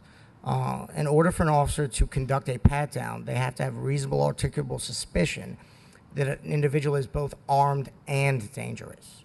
So that would differentiate from the type of reasonable suspicion you would need to use facial recognition, or even to just conduct a stop. Necessarily, you can have reasonable suspicion that allows you to conduct what we refer to as a Terry stop. an investigative stop on an individual, that doesn't necessarily mean that they may be armed and dangerous. It just means that you have enough that is more than a mere hunch. You have something that you can concretely say, this action makes me believe that this person may have committed a crime. It is not that this person may be armed and dangerous. It's that this person may have committed a crime. And that's the type of reasonable suspicion that applies to facial recognition, which we'd have to differentiate from a pat-down because it has been established as a two-pronged test to So is that conduct scrutiny that. higher or lower for facial recognition versus a pat down? So a pat-down is in my opinion, would be higher, but only because of the two different prongs you have to meet. So it's hard to put it on a sliding scale because what it requires is a reasonableness that the actions of the individual that I'm dealing with make me believe that they have committed this crime. And so that's a very, it's almost a subjective standard, Well, I mean, which is why by the court has definition- tried to turn it out to say that it's got to be a reasonable officer in those shoes would look at this individual and they could articulate why they believe this individual was committing a crime. As if they saw an individual angry with a shop owner, run out of the shop, pick up a bench outside and start going towards the window as if they're going to break the window. And if you see something like that happening, it's reasonable for a person to believe that that individual may be about to break the shop window and stop that individual from doing that. And that's the standard. Okay, and in the course of a pat down, Mm-hmm. using that higher standard, if you pat down an individual and they have illegal drug paraphernalia on it, can you charge them with that crime? Again, that depends on the circumstances. That would fall under a plain field doctrine exception. During a pat down, you're not allowed to manipulate clothing. So during that pat down, that officer would have to be able to articulate and stand in front of a jury and explain through his training and experience or her training and experience that they immediately But Officer recognize Barnes, that it's you're contraband. 3 steps ahead. You're saying as to whether or not it's defensible as a charge. I'm saying if an officer pats down an individual, finds drug paraphernalia in that moment, can they charge that person? It would depend on if they are able to articulate that they immediately recognize that it's contraband when And they that conduct would be the pat down. defined by law or policy? That's defined by law. That's defined by case precedent. Case law. Yes. Okay. So what you're saying is, let's say 5 out of 10 times, 4 out of 10 times, if an officer pats down someone, and I'm asking this question because we're going to follow up for data on this, obviously. Right. If you're doing a pat down, you find drug paraphernalia or something unrelated to the safety of the officer, they just go about your day, buddy. I don't really have a reason to hold you up on this paraphernalia charge or anything else. Just have a nice day. Again, that would be up to the officer and what the officer felt. And if that officer, we have officers that have done over 20 years of narcotics work. And we have officers that have never done any narcotics work. And I would listen to an officer who's done 20 years and trust that in his judgment, with the amount of drugs that officer has dealt with, it might be readily apparent that to him that this was a narcotic because he deals with it every day, as opposed to a newer officer at the academy who has never made a drug arrest. I wouldn't trust their instinct to say that, oh, I immediately knew it was drugs from the moment of that pat down, unless they had some other outside experience. Well, I didn't ask about drugs. I asked about paraphernalia, which is different because obviously I'm not saying, will the guy know if the weed is oregano? I'm asking if he's got paraphernalia like a crack pipe. Would that be sufficient? But we'll end that line of questioning. I want to do a follow-up on one thing that Councilmember Harris said. In the way policy is currently defined, and we'll have to revisit some of this once amendments come on, but is there specifically in this ordinance and the policy that so far is based off the ordinance a limitation on that if you're using facial recognition is to identify solely the perpetrator of the crime or anyone who might have been present who might be compelled to bring testimony?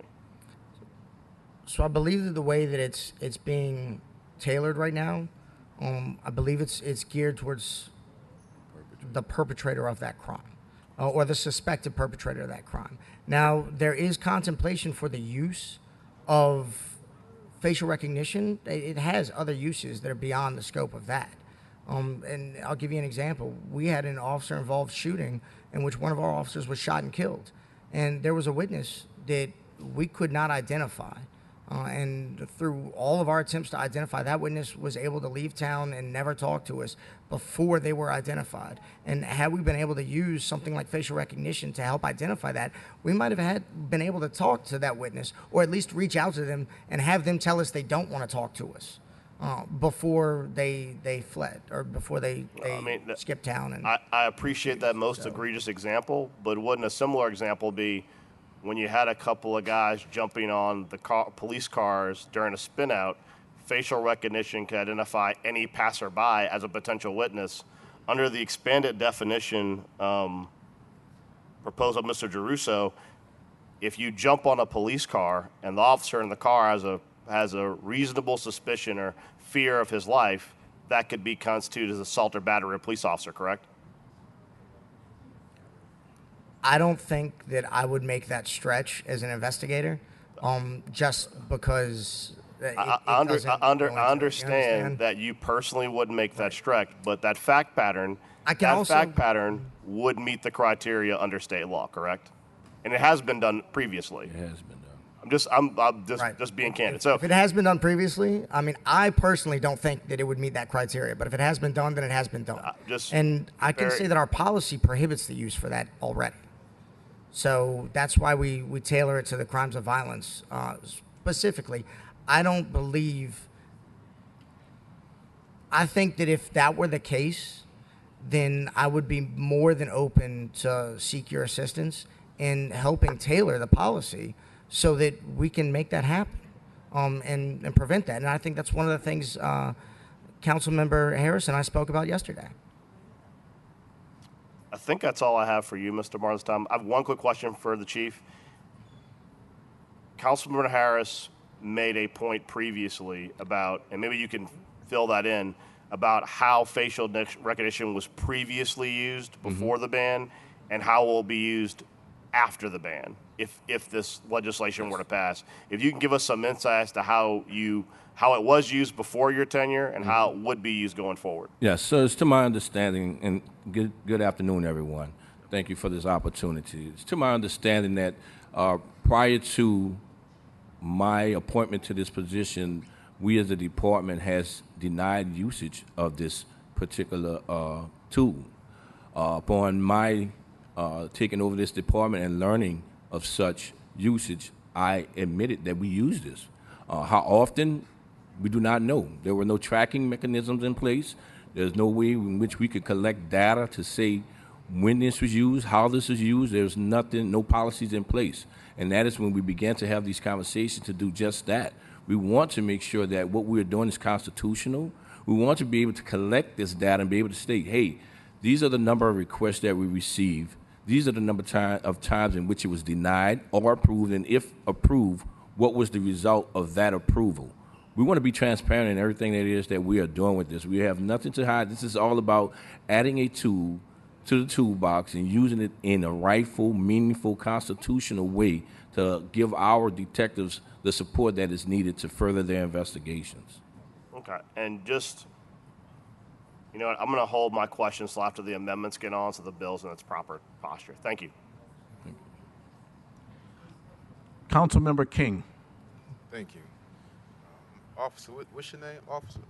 Sergeant David Barnes. Sergeant Barnes. All right, Sergeant Barnes. You mentioned a couple of things. I want to make sure that, and Chief, you can answer as well, that everyone is on the same page. So you mentioned reasonable suspicion, and everyone isn't in law, in criminal law. So can you explain to us what is reasonable suspicion? So it's a complicated concept, but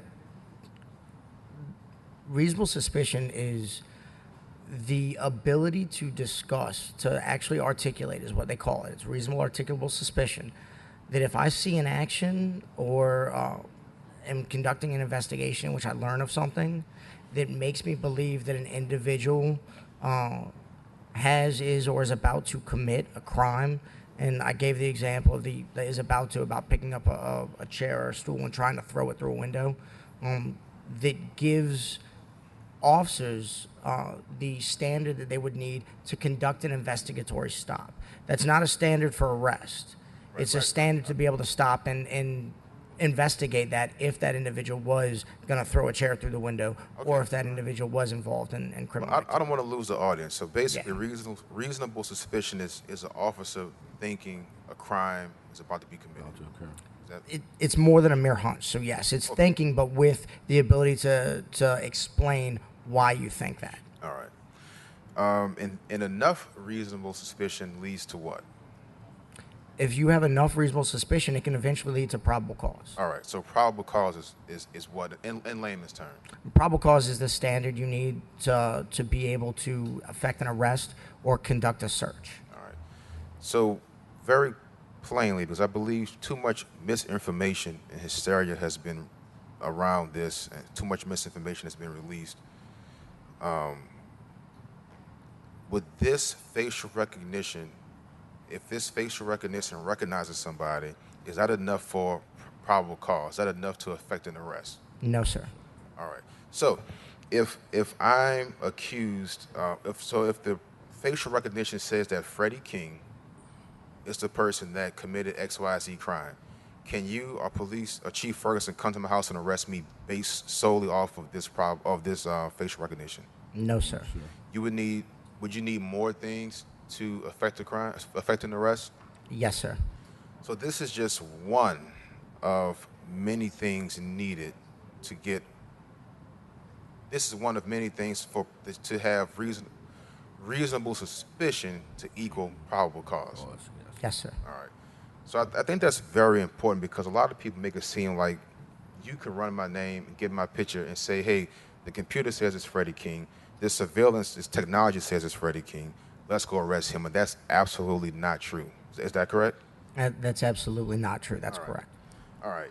So a presentation was made earlier by Eye on Surveillance, and I forget the young man who stated it, who made the presentation, but he gave a Malcolm X quote. And I'm a huge fan of Malcolm X, and he also has a quote that says, I'm going to tell it like it is, so I hope you can take it like it is. So you said this is a racist ordinance, or this is racist. So last I checked, I'm a co-sponsor of this, co-author, how you want to call it. I'm a black man, grew up in the South. Black kids, 4 of them, and a black son. Councilmember Green, black man with multiple black kids, and so is Councilmember Thomas. This is supported by a black police chief with black sons and a black grandson. It's supported by a black mayor with black children. So to say that this is racist, I kind of feel like you're implying that I am somewhat racist towards black people, which is a foolish thing to imply. All I want is a safer city. So I don't have stats, I don't have pretty graphs and numbers. What I do have is conversation with my constituents. And they tell me I'm tired of being afraid. I'm tired of not being able to live my life the way I want to live it. And we all know that this may not stop crime. I've had conversations with officers, and this will not stop crime, but it's something that the police need to be better police. So I'm going to ask Police Chief Ferguson a couple questions since he's at the desk. Police Chief Ferguson, have you ever been accused of maybe not effectively policing the city? Yes, I have. All right. So with this, if this ordinance is passed, would this technology help you and help the men and women of the NOPD be more effective police officers? I believe this technology will enhance our ability to do a better job being, what I've been tasked to do, keeping the city safe. With this, and I'm going to use the term Councilmember Harris says, this is a silver bullet to stop crime. This is not the silver bullet. I mean, this is not the answer to everything. This is another tool in the toolbox, as we've been saying all along, to assist our investigators to identifying the right individuals that committed the crime. All right. And I think it's counterproductive to say that you and other officers aren't doing your job to the best of your ability. But when you come to us and ask us for help, we always say, if you need help, let us know. We'll try to help you out. And you say, this will definitely help. This would help even the playing field to some degree. This would help recruit more officers because they want to work in a place where they can be better officers. And then we say, no, you can't get this. I just find that it's kind of counterproductive of an effective of creating an effective police force. Now, I'm going to ask, so I do have some numbers. So we're in July 21st. It's the 202nd day of the year. Currently today, we have 159 murders. And as we all know, that leads the country per capita, if it doesn't lead, it's up there on the top. Either one, please answer.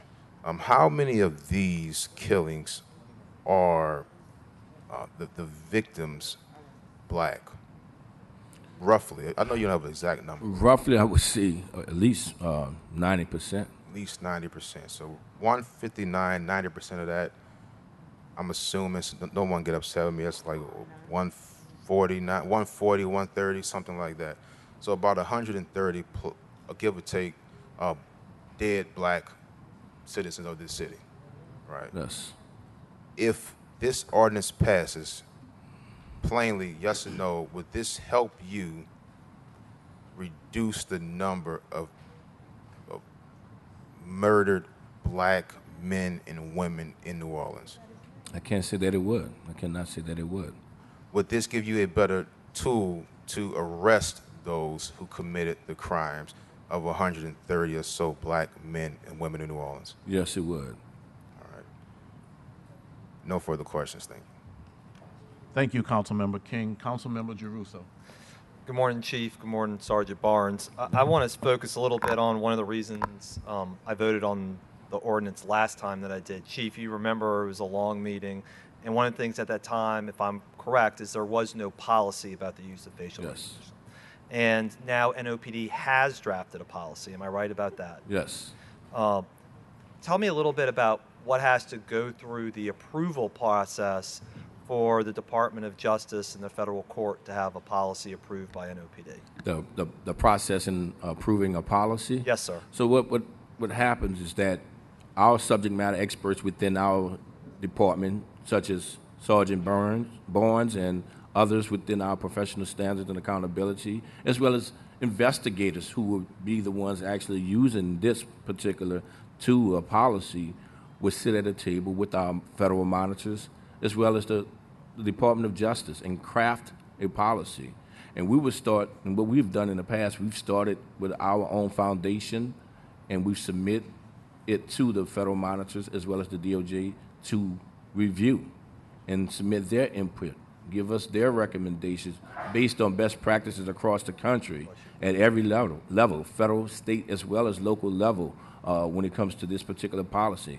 And that was a back and forth thing for the last year and a half, in which we were finally able to end with this policy that you see before you today. Well, you anticipated my next question, which is just because you submit something doesn't mean they automatically accept it. Yes, they do not automatically accept it. And now the policy has been reviewed and accepted by the Department of Justice? Yes, it has. And that's by the current Department of Justice? Yes, current. And it's been reviewed and accepted by the federal monitor? Yes, it has. And it's been reviewed and accepted by the judge who's overseeing the consent decree? Yes, it has. And then the last thing is, I think Sergeant Barnes, you already said this, but just to confirm, these policies are not dipped in amber. They can be changed as appropriate. Yes, that is true. Thank you very much. Yes, sir. Thank you, Councilmember Jeruso. Councilmember King. I have two more questions. Sergeant Barnes, you stated earlier that had you had this technology earlier, you could have made an arrest on a rape case. All right. So were you able to make that arrest on the case? We eventually were able to make an arrest on that case. And I will say it initially wasn't it turned out to be something more than what we had believed initially. It was a shooting investigation. There was a shooting that occurred during an attempted rape, an attempted abduction and rape. And we learned that even post that incident, while we were trying to identify and investigate, that individual had actually gone out and committed another abduction and rape after our incident, but we had not identified him at that point. It was only after that we were able to identify and make that arrest that we learned that through DNA evidence. All right. So this technology, had you had it previously, I'm not trying to exploit anything or anyone, but this could have prevented a future rape had you had this technology earlier. Had you been able to use this technology? It very likely could have. All right. And again, if you can, since it was said that this would have been, this is somewhat racist, can you, well, I won't even go there. I won't even go there. But just the fact that this could have prevented a crime and serious as rape, had you had it, I think is very clear that NOPD needs help, and this could definitely help. Are there any other crimes that you or maybe have, I don't know what's the police word, worked, in the cases you worked, that had you had this technology, maybe someone be alive, maybe someone would not be another victim of a crime? So I can say that off the top of my head, I don't have any specific cases, but I can give clear scenarios in which we believe that absolutely it's imperative. And I'll give you an example. If we have a murderer who commits a homicide and then goes out and commits 3 more homicides within the next several months, if we had been able to identify and intervene after the first homicide, if it was a candidate for this, we could have prevented those other 3. All right. And isn't this something similar to like the case, Ms. Fricky, where we were able to identify like pictures of suspects, and people were asked, if you know who this is, please tell us. Would this be similar if we get pictures of suspects, you would say, computer, help us tell who it is, or maybe who it isn't?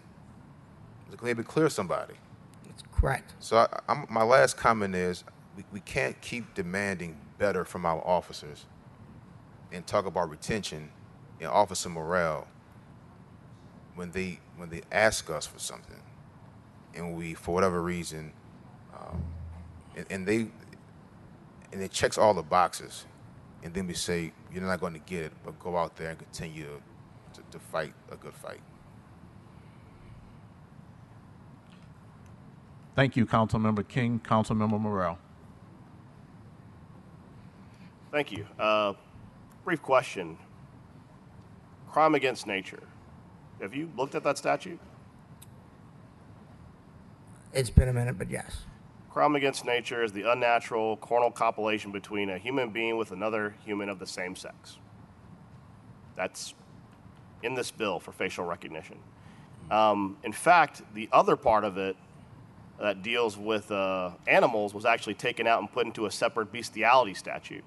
So the only use of a crime against nature statute is literally to police gay people.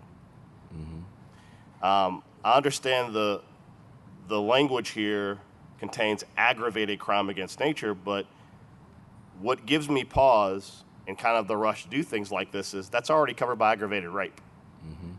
So when you have aggravated crime against nature and you talk about the concerns that people like Ms. Harris have about how this could be utilized by an overzealous attorney general to be used and turned on a community, the fact that it's still in this statute, in this ordinance, gives me pause. But I just wanted to bring that to your attention. The crime against nature statute only targets gay people at this point. And thank you for bringing that to our attention. I have no problem with asking an amendment to have that removed because it is, in fact, covered under aggravated rape. I appreciate that, and I think that as we kind of go through, I think we have to wait to get all the amendments on, but I think as we go through it, there's some similar problems throughout the entire bill that I have a specifically, I have a statement by the council president who's not present that I think might address some of this, but I think that there are a significant amount of other similar concerns. Thank you. I have a couple of comments. Thank you very much, Sergeant Barnes, for your presentation. On the 15th of June, when the Criminal Justice Committee met and this issue was addressed for over 2 hours, it was outlined then that the ordinance would be based on Louisiana Revised Statute 14.2b. It was recommended then that there might be too broad an inclusion of certain crimes, and that we should come back and potentially look at adjusting it.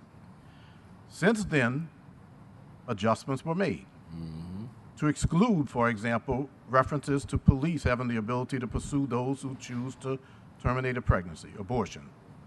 Other changes were made since June the 15th to now. Were you ever approached by any member of the council or anyone to ask to have the list of violent crimes dependent on something other than the Louisiana Revised Statute? I was not. You were not. We're not. I kind of know the answer to that, but no. The bottom line is that these crimes that are outlined, 39 crimes, are the result of discussions that started on June the 15th. And also, this ordinance was introduced 2 weeks ago, and so there was sufficient time for review. It was a public document. There was sufficient time for review to be able to increase or decrease the number of crimes that were involved. The most important point that I want to make is that, yes, it is subject to amendment. Councilman Giarruso's amendment, for example, which will be discussed, increases, for example, the number of crimes for which this technology might be allowed. That's still possible if anyone has any concerns, but I do want to emphasize, and I appreciate you all being present on the 15th of June, was that the matter was brought up then, and there has been opportunity to address it, and it has been addressed. We are open to amendments in that regard. At this time, based on amendments, what we'll do at this time, if there are no comments from council members, we'll have comments from the general public. I do want to emphasize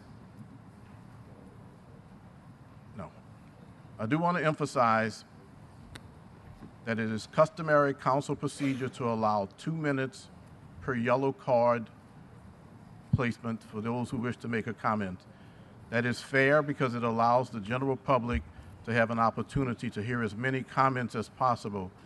We also have a number of online comments, which I'll ask the online comment reader to limit to 20 minutes of voting. Of reading. All online comments will become part of the permanent record, which can be reviewed by the general public at any time. So at this time, I'm going to begin public comment. It is important to understand that to be fair to all citizens, including our viewers, that we maintain these time limits. At 15 seconds prior to 2 minutes, I will note 15 seconds remaining, and then I will cut you off at 2 minutes. Again, not to be mean, but to be fair to everyone who wishes to submit a comment, and we have a number of comments. So at this time, I'm going to start with public comments. Madeline Larney or Lowry?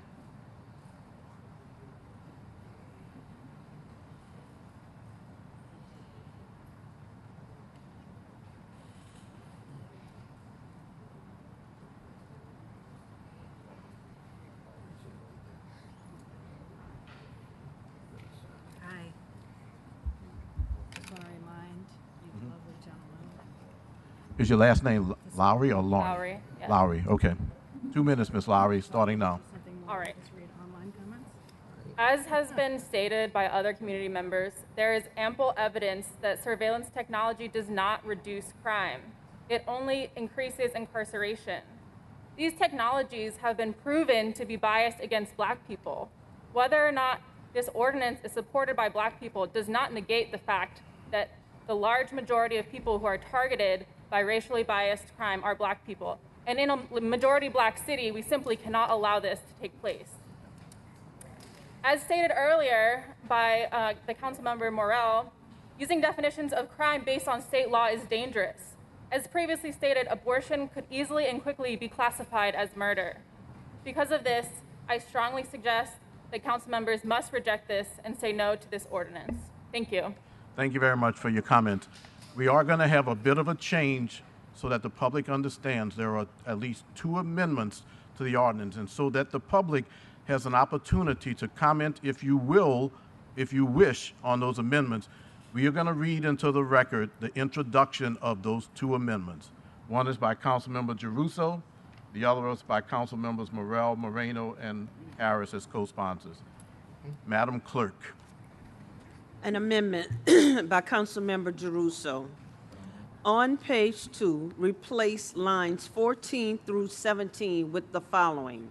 C, nothing in this section shall prohibit the New Orleans Police Department, NOPD, from using evidence relating to an unauthorized investigation of a specific crime that may have been generated from a face surveillance or characteristic tracking system, so long as such evidence was not generated by, with the knowledge of, or at the request of the NOPD.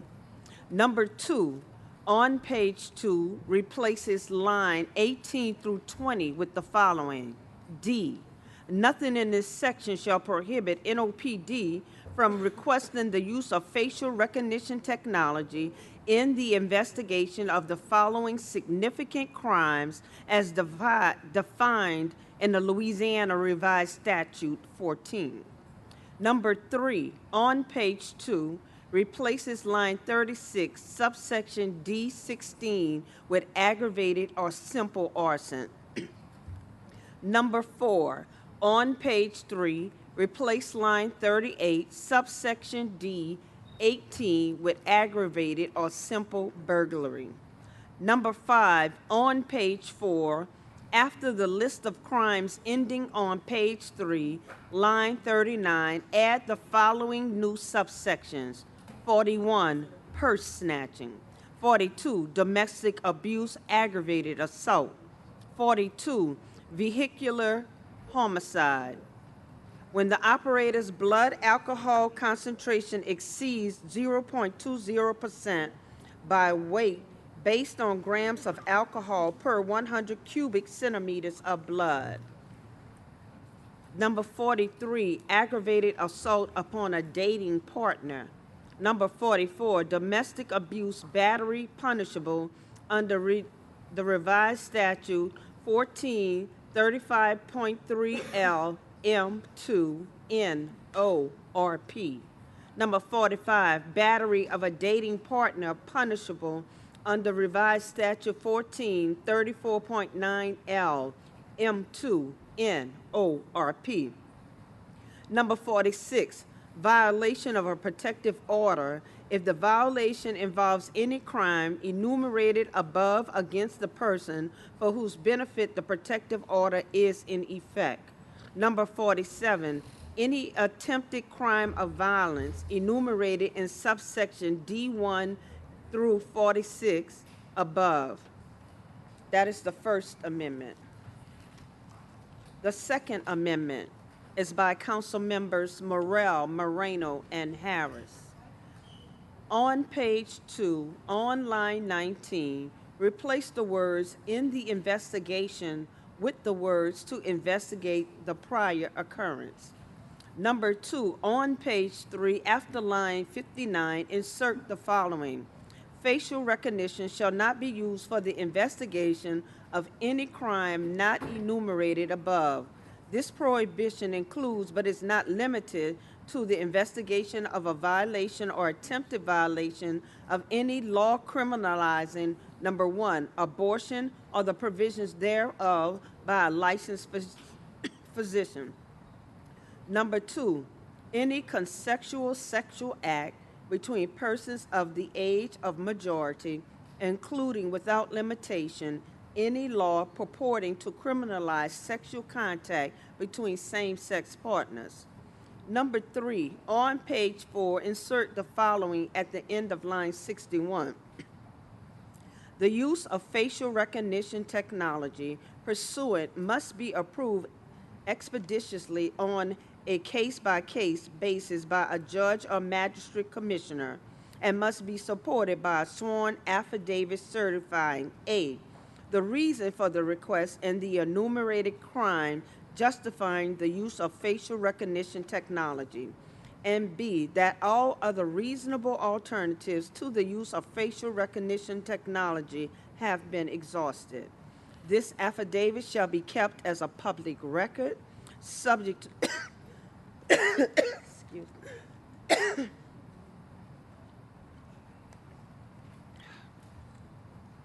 Subject to the same disclosure and retention rules and requirements as other public records associated with a criminal investigation.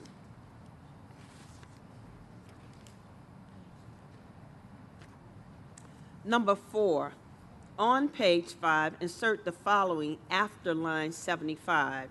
I, the New Orleans Police Department, acting in conjunction with the Real-Time Camera Center, shall submit a monthly report to the New Orleans City Council regarding the use of surveillance technologies pursuant to this section. The report shall be in a machine-readable format and shall include the following information. Number 1, the total number of requests for the use of facial recognition technology. Number 2, for each request, A, the requesting officer's name and badge number, B, the name of the judge or magistrate granting the request and the date on which the request was granted. C, the enumerated crime or crimes justifying the request. D, the age, gender, and race of the suspect. E, the accompanying NOPD RTCC items number.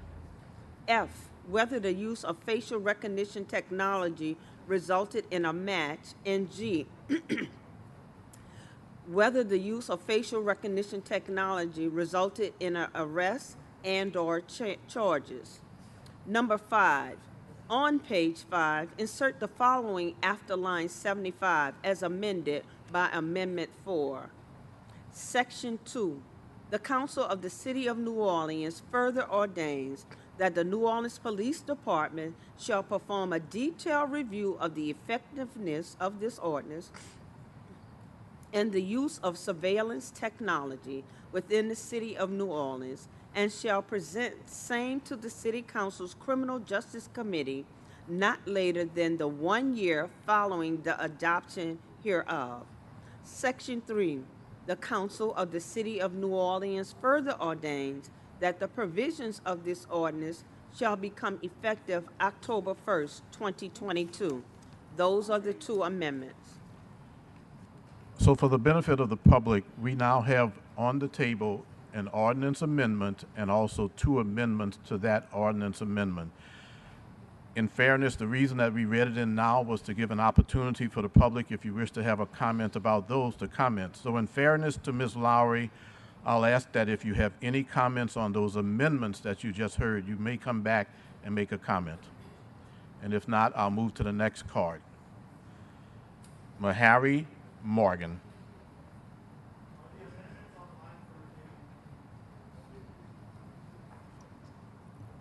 I do not think they're online for review, but I believe we can produce copies if they're not online yet. They're not. Okay. Madam Clerk, can we produce some copies so individuals can see them? That we apologize for that technological limitation, but we will try and get some copies out to the audience as soon as possible. Okay. Okay, they're physical copies over there right now. That was done purposefully. Make those copies available. Mahari? Y'all had the chief here, and y'all let the chief just walk out while people got to make comments. My comment was based on the chief with facial recognition, and y'all just left the chief walk out. That ain't right. Okay, we can't make the chief stay. If y'all won't let it present, if y'all won't let the chief present and he can't stay, don't let the chief present. Okay, at this time, we'll move to Mahari Morgan, 2 minutes. I am Larry Morgan. Greeting to you all. Oh, whenever time of the Mr. Larry day. Morgan. Sorry, Mr. Morgan, 2 minutes, please, starting And now. about the camels, the greatest percentage of that activity will focus on black people and harm them in a great percentage. You all know, every last one of you all on that council chamber, that the law has always been biased with black people in the greatest percentage of this system that exists. And also is this. The chief was in here, and it's a shame that he remains in that position while people are getting killed in this city every day of the week. And it's a shame that our mayor, she take lavish vacation on the taxpayer money in foreign countries while people are dying in the city of crime. This is the wish and this is the request of the people, that she resign right now, because as long as she is in that position, people are dying and she don't care and nothing is being done, and the chief of police should be fired. She's fired because the people feel they shouldn't pay them with their tax money, and he's doing nothing to protect the life of the safety of the people. It's wrong. Those two people should be eliminated, not November the 8th, right now, because as long as they're in that position, people are dying and nothing being done.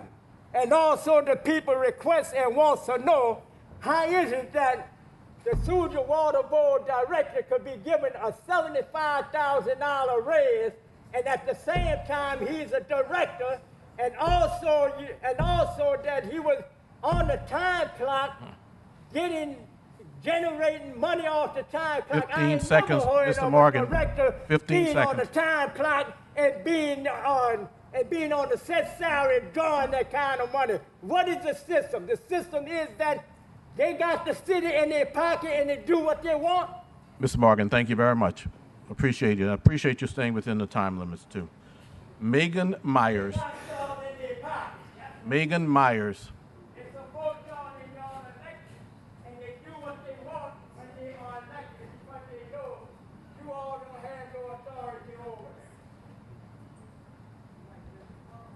Hello. So I'm a computer science educator, and a lot of my work involves speaking with students about the harms that come from using the machine learning technology that powers facial recognition and surveillance software. The current law on using these technologies protects us from the negative effects of this software. When the decision was made to restrict these technologies in 2020, that was a great moment for this city. I was so proud of New Orleans for being willing to protect its citizens from the harms. The proposed update will walk back a lot of these protections that work, and it will pave the way for these technologies to be used to harm its citizens. Facial recognition and other surveillance technologies have been shown to be racist and sexist. They disproportionately misidentify women and people of color, and women and people of color make up roughly 76% of New Orleans' population, so this is a technology that would only work well for 24% of the citizens in this city. And this misidentification, which again would be likely for 76% of our citizens, can have lasting negative effects on the misidentified people's lives.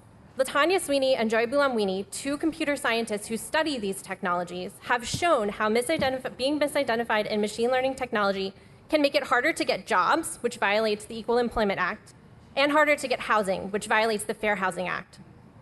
We tend to think of technology as being more fair than humans, without being subject to human biases, but these technologies are always built and trained using human data to begin with. So they are actually more likely to perpetuate biases and stereotypes that have existed in the past. And if we aren't given insight into how these technologies are trained and what's being explicitly done to prevent and counteract these historical biases, we should assume that they are, in fact, incredibly biased.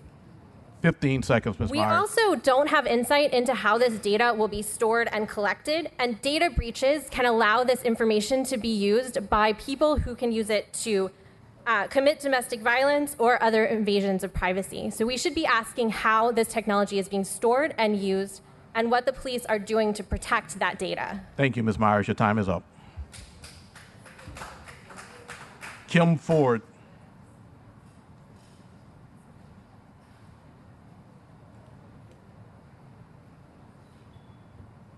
Stick to the notes. Good afternoon, council members.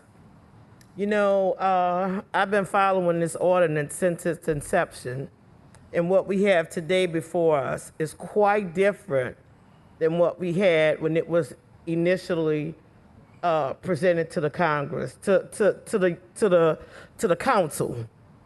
And the fact that in here today we're getting 2 new amendments to this is just disingenuous of the process.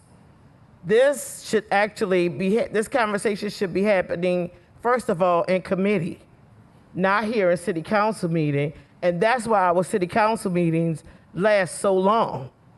It's disingenuous. So again, it gives me the impression that this is gonna be crammed down this community's throat.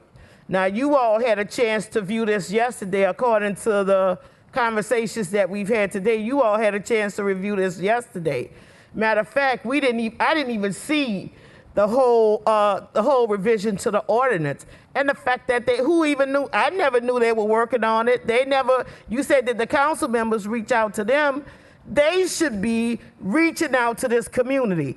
Don't come here to my city council and spout some foolishness that you have not had any kind of transparency or inclusivity from this community. And those things that you talked about, Mr. Green, where they had community comment, was a committee meeting. We need more inclusivity than that. How's about, before this bill can be considered, I want a tour of the real-time crime center. 15 Homeland Security should be here right now. Homeland Security be here. I have 20 citizens and myself who want a tour of the real-time crime center so that we know and that we not just based on the chief's best recommendation. Thank you, Ms. Ford. His staff's best recommendation. Thank you, This Ms. Ford. community Ms. is Ford, your time has demanding ended. a tour Thank you very much. of the real-time criminal justice center now, before you pass any other ordinance about this issue. Okay, we want to see. thank you, Ms. Ford. Ms. And Ford. we want to know. We demand transparency. Nellie.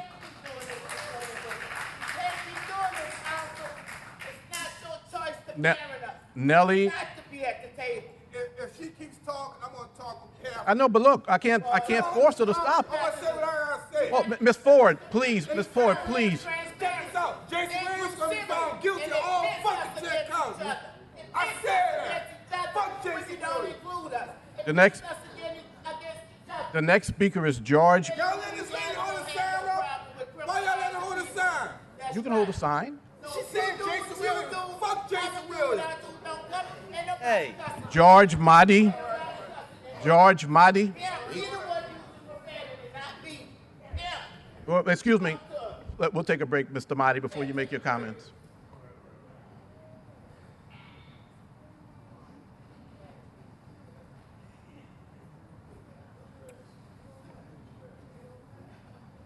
Let me reiterate that the point of a 2 minutes is to allow every member of the public to have an opportunity to speak and to have online people who are watching.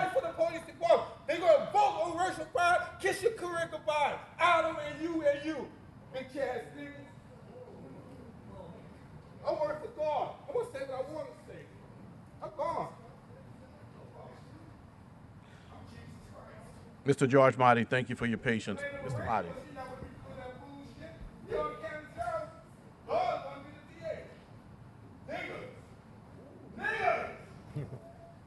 Yeah, George Mahdi, Neighborhood Unity and Merge. I'm sorry, Mr. Mahdi.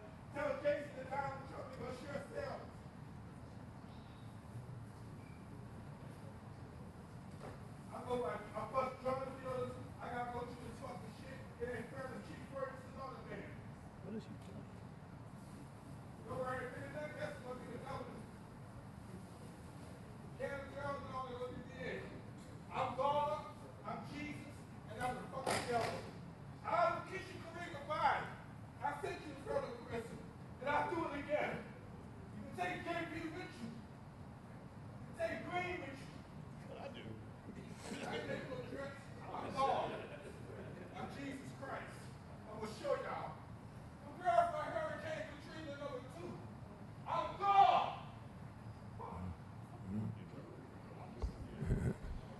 Thank you for your patience, Mr. Mahdi. The 2-minute rule is so that more members of the public will have an opportunity to view us online and also to make their comments here today. I'm going to continue to adhere to the 2-minute rule, and I'm going to be stronger. George Mahdi. Thank you, Mr. Mahdi. Yes, George Mahdi, Neighborhood Unity and Merge. You know, everybody's concerned about crime, and they should be, but everybody also should be concerned about poverty and discrimination. The truth is, New Orleans has a history of unconstitutional policing. That's why the city has the problems that it's had over the years because of this. It goes back to decades of generational neglect, racism, institutionalism, cronyism, and all these other isms and schisms. Now, we have concerns about facial recognition because this smacks of big brother tactics of the police state. That can't happen here in a multiracial society. The public needs to be fully informed on how and to what extent these technologies are going to be used. If they don't understand it, how are they going to have understanding of their rights within it? Remember, this city is trying to get from under the consent decree and for its past unconstitutional practices, such as racial profiling, terrorist stops, police not using police cameras and the such, and so we have to have some legitimate complaints about and questions about this technology. That's why the public doesn't trust the police. It doesn't trust government or the leadership. That's why kids disrespect public officials and authority figures. Mr. Mahdi, thank you very much. Thank you very much for your comments. You've reached your time limit, as does everyone else have 2 minutes. Thank you, Mr. Mahdi. The truth, we Mr. have Mahdi, to thank make you very sure much. that we I appreciate proceed it. with wisdom and reason instead of authority. Thank you very much for those comments. ain't gonna happen I appreciate it. Jabron Kutik. And please feel free, if I'm mispronouncing your name, to certainly let me and the public know. Very important, 2 minutes starting now. Hi, City Council. So I'm coming to you with over 10 years of experience of working in technology, predominantly working in software that uses machine learning and AI in order to make decisions. It really worries me to see how the council is focused on the specifics of how the facial recognition technology will be used, instead of focusing on the technology itself, which we know is incredibly biased. And it doesn't seem like anyone in the council actually has experience building machine learning technology or using AI.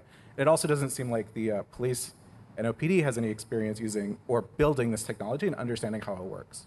So it's really great for all of you to sit up here and tell me that you think, yeah, this is going to work. It's going to really stop crimes, except for they said it won't stop crimes. I'm also really concerned about the focus on, we're going to add all these extra criteria that they're going to keep track of things. If the police is already understaffed, how are they going to actually support keeping track of the data they're collecting and the times that they're using this? How are they getting those resources? Councilmember Green said there's no additional money going into this. How are they funding it? Where is the technology coming from and who's paying for it? It seems completely bizarre to me to say we're going to allow them to continue to start using this technology when we have no idea how it works, we have no idea how it's going to be used, and we have no idea how we're going to pay to track using it. I have 44 seconds left. I guess I'd just like to ask the council, thank you, Councilmember Thomas, for walking away while I'm speaking. Do any of you know how machine learning works? Maybe a show of hands if you've actually built machine learning software or engaged with machine learning or AI software. You ain't thank me for coming back. Thank you.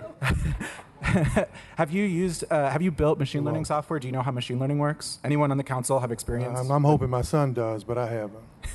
Anyone else? You have 15 seconds. No answers. Councilmember King, have you built machine learning software? Do you know how it works? Do you know how the data is used to make decisions? So all of you are going to vote. I'm actually expecting probably 4 of you at least, maybe all 6 of you to vote in favor of this, and none of you know how it works. It's bizarre. Thank you very much. Your time is appreciated. I have a card from CHUI Clark, Chewy Clark. Chewy Clark, sorry. Thank you.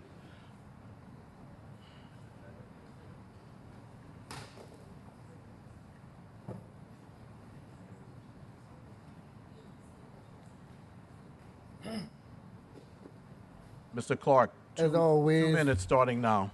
Representing Neighborhood Junior Demers, POCC, President of Conscience Committee.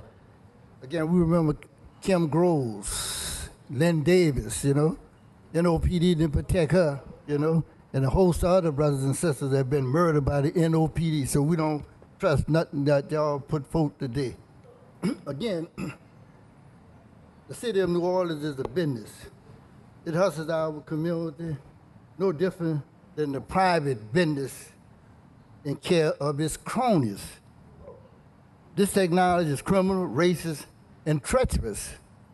It would be overseen by blacks who would target the black community. I don't know if y'all heard that there. It would be used by the state and its hired agents to step up their racist profiling of our community, our youth, our children. You see like what the governor did the other day?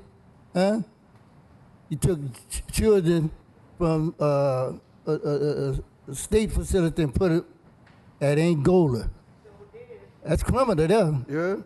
Yeah, that's how y'all tell you. This is a fascist. This is fascism in plain view. This is Big Brother and others attempting to surveil our every movement, activities, and care of establishing a genuine police state.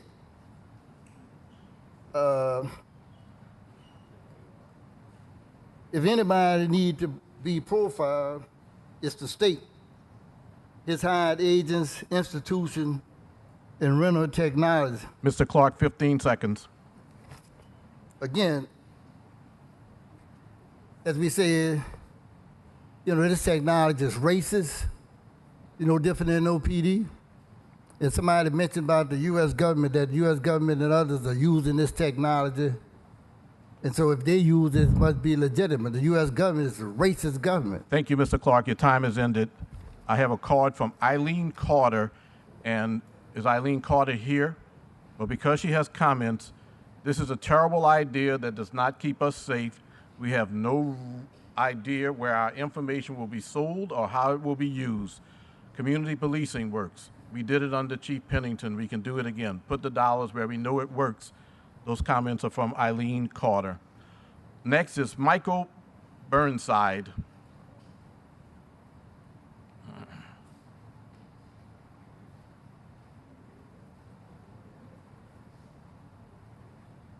So the basic problem is, of course, trust. We don't really actually trust you. That's sort of the main problem. But there's a different problem underlying that trust, which is oppression versus opportunity. This city doesn't even open all of its swimming pools. We can't even hire enough lifeguards for our children, and it's summertime. The gentleman wants a safe city, and I respect him a great deal, but you have to realize I was in the U.S. Army, and when East Germany was still a nation state, it was very safe. Very few murders, very few rapists. That nation collapsed because its people got tired of its government. It had a very effective police force. I don't know that it did its people much good. Another gentleman talked about people with long resumes, how the community knows murderers and how the community knows rapists and how some people are proud of this resume that they have and it's public. Of course the police already know. They don't need a facial recognition system to tell them what their police informants tell them. Here in southeast Louisiana, there's a parish where deputies are required as part of their job to have 2 new police informants a week. That's 100 a year. In a 30-year career, one guy can get 3,000 informants. How in the world do the police not know who has a long resume of being a rapist or being a murderer? They don't need facial recognition system to tell them what they already know. There's two other things, and I don't have much time, but one is which wolves fill the ecological niche of wolves. There's always new wolves being born. You get some, put them in jail, you're going to get more. And the other is, quite frankly, that a lot of people have given up. They'll do anything they want in front of surveillance because they don't care if you catch them. Mr. Burnside, 15 seconds. I don't need it. Okay. Melanie Talia. Not Talia, about that. Talia. Good afternoon, council members. We know that in New Orleans, and it's true in several cities, that a very small percentage of the population is committing the vast majority of the violent crimes. Perhaps as little as 9 or 10% committing and driving more than 70% of the violence that's happening in our city. The technology that is at issue today will help the New Orleans Police Department, and it's not the sole source, it's one of many, but it will help the New Orleans Police Department identify and locate that very small 9 or 10%. And if we could remove that very small 9 or 10% from our community, those who are driving the most violent offenses, we will have a safer community. Will we live in a community that's 100% crime-free? I doubt it. I don't see that happening anywhere at any time. But will we have a safer community because NOPD has this as a tool in their toolbox? The answer to that is yes. We have seen that with the proper safeguards, technology can be used efficiently and effectively and without the violation of constitutional rights. Those safeguards are currently in place at the New Orleans Police Department, thanks to the current sitting Department of Justice. Those safeguards are in place. And they've got even more safeguards. Those are the safeguards that you are putting in place today. So we have a setup where technology can be used efficiently and effectively. And last, but certainly not least, we've talked a lot about using technology to identify and arrest. Let's talk about the fact that this same technology can be used to not detain a subject, to not arrest a subject, to not prosecute, and yes, even to have charges dismissed. I hope that you will vote in favor of this ordinance today. Thank you. Thank you for your comment. Claude Schlesinger.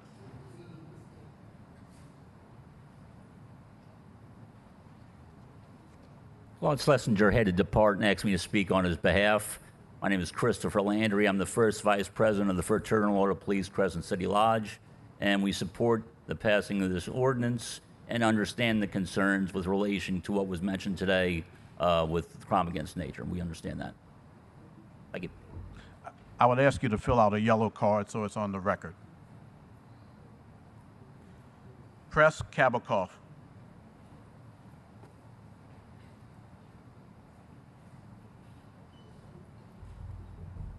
Yes, Council, thank you. Press Kabakoff, representing myself. This is my second go-around on this. In 1995, when murders spiked to 417, my father and I and John Casbon put together the Police Foundation. The City Council, the Mayor, and the community came together to address this issue. I think the city is... people in it are crying for solutions. They're crying out for a plan. I know that New Orleans Coalition, because of that anxiety and concern, is now, I think, getting close to 400 members. And so I think this is the first step, the first move. Council comes together, giving the police what they need and what they've asked for. That's been reviewed carefully by the Department of Justice and the monitor to meet constitutional standards. And so I think it's very important that we send a message to the city. We're on it. There's lots more to do, and we're going to continue in this effort. And I appreciate and I'm concerned, many of the people that express concern. I've been on the reform side, working very closely with J.P. Morrell at the state. We were able to reduce over incarceration from 42,000. Good afternoon, City Council, everyone else here. My name is Y. Frank Southall. I work in renters' rights. I'm a DSCC representative, District 94, and I sit on the boards of various community organizations groups. But I'm just here speaking on my own behalf today because I have very deep concerns about this issue. So I'm taking time out of work and will have to work later because of this. First, there's no consistent data showing that facial recognition software, FRS, leads to convictions nor prevents crimes. Furthermore, the way that FRS has been used in other countries to have a history of racial and cultural strife concerns me. Regardless of what side of the debate you stand on the issue of Israel, anyone, everyone who can acknowledge that FRS has led to increased racial profiling of Palestinians, Israeli Arabs, Black, and other BIPOC individuals in the Palestinian territory and in the state of Israel. Those are facts that you can look up online. Sorry, my computer decided to freeze. But secondly, the risk of security and data breaches under FRS could lead to identity theft, stalking, harassment, and other issues facing women in our city. We all know there have been high-profile cases of domestic violence in our city. All it takes is one deranged individual who's slightly smart to hack in our system. Our city government has a bad history with hacking. Remember, only a year ago, what was going on? So that's just another thing that I'm thinking of about. Lastly, it's been brought to mention Landry is trying to make us an example for political goals. And the fact of the matter is Landry's going to find a way to get this software, and we're seeing right now, so anyone who votes in support of this ordinance won't be able to say, oops, didn't expect that. We know he's going to do it. We know what happens in Baton Rouge. This is a bad idea. So ultimately, please do not vote on this. It's a terrible idea. Mr. Southall. This is going to target young black men. I've been stopped by police in the past. Now that I look like this older, balder weirdo, I don't get stopped as much. But I know that people who are younger than me are going to be harassed or still being harassed. Thank you for Please your comments. vote no. Thank you. Belden Baptiste.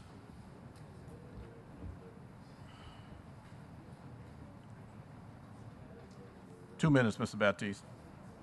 How y'all doing, Council? I asked y'all to have the chief to stay here because y'all hearing from the community, but the chief didn't stay here. But let me get on facial recognition. Why I don't trust facial recognition with the NOPD? The chief, I asked y'all to have him to stay here. Jay Banks came to my house with an armed bodyguard and a gun. The chief and other members have covered the case up. Now the chief telling y'all, I believe this, I believe that. How you want a man that was threatened and an armed bodyguard came to his house and put a gun and the chief gonna tell me trust him on facial recognition? How you gonna trust facial recognition when I work with kids and the police are profiling the kids right now, Oliver? The police are right now in the neighborhoods. Good kids I'm talking about, Eugene Green, not Freddie King. You my boy, but I got to address something. You say you is a black man. Eugene Green is a black man in Oliver. I agree y'all black men, but when you got to the chief and you said, Chief, you are a black man, right? The chief, we don't know whether he black or white. Because black boys die every day with crime. And y'all talking about facial recognition, but we got $1 million already of software. But do you want somebody profiling your child, Freddie? Do you want somebody profiling your child, Eugene? Or Oliver? And what I'm trying to tell y'all, look at both dynamics. Because that sergeant sat here and he had no data. He couldn't tell you A, B, or C in the chief. But the chief just walked out here. Now, I disagree and I agree. But if y'all vote for this, y'all wrong. But I'm still going to be y'all. I'm still going to be on y'all at the end of the day. But I'm telling you, Oliver. 15 seconds, Mr. Baptiste. Look, I'm going to finish, Eugene. But look, Oliver, I'm coming to the Justice Committee, and I want you to let me and the young people come present. Because I see all other people present, but come here what the young people got to say. Come here what the grassroots got to say, Oliver. And I call on you because I work with you since a little boy, and I know what you can do. Thank you, Mr. Baptiste. Thank you. Chris Lawrence. Chris Lawrence is left. Sorry, folks. Remarks.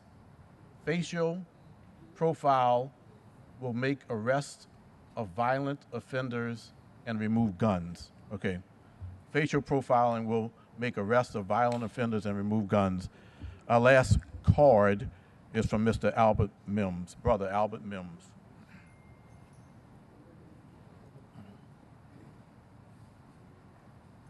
Two minutes, Mr. Mims. Starting now. Good morning. Good afternoon. I come here, my heart is hurting. I'm 68 years old and I've been to over 2,000 funerals. The most memorable ones are the children. They look like me. The victims look like me. The criminal or the perpetrator look like me. I've seen a lot of things. I've been called a lot of things by a lot of people. Oliver, people tell me, man, how people got that you didn't help. I served on the pro board 8 years. Kathleen Blanco appointed me. Yeah, why people that you didn't help want to kill you? Because they keep doing the same thing, and they blame me. I done heard a lot of stuff out here, but no matter what I say, and it doesn't really matter because I done had my house shot up. I'm a survivor of a victim. I lost my daddy. I lost a brother. People done shot up my house with my children in there because they disagree with me. And I'm angry, I'm upset. But I'm gonna say this. I want to support the facial recognition technology. And listen to me. I was one of the best fighters in the world, and the biggest fight in my life is for us to stop killing each other. We got problems. And no matter what I give y'all, somebody gonna criticize it. I've been called everything but a child of God. And I'm saying that, it ain't about me. God told me, he said, man, you gonna go out there and you gonna talk for me. But they gonna hate you. But I want you to know that I'm gonna do my best. And if anything should ever happen to me, let them know that I want to please God than being intimidated by man. They have 20, 35 people call me Mims. We for it, but we scared because if we go out there and support it, they're gonna try to hurt us. Mr. Mims, y'all have a great day. Thank you very much for your time and your comments. At this time, we will move to online comments. We have a number of comments, but I've asked that we read 20 minutes of online comments equally divided between pro and con. 20 minutes, and that reading will begin now. Again, I emphasize that every online comment that came in will remain online for viewing by our public. Following the reading of our online comments, we will have the authors of the amendment, if they wish to make a comment. Any comment that we will have as a council member relative to those amendments will be taken. We have closed the public in-meeting comment process and are moving now to online.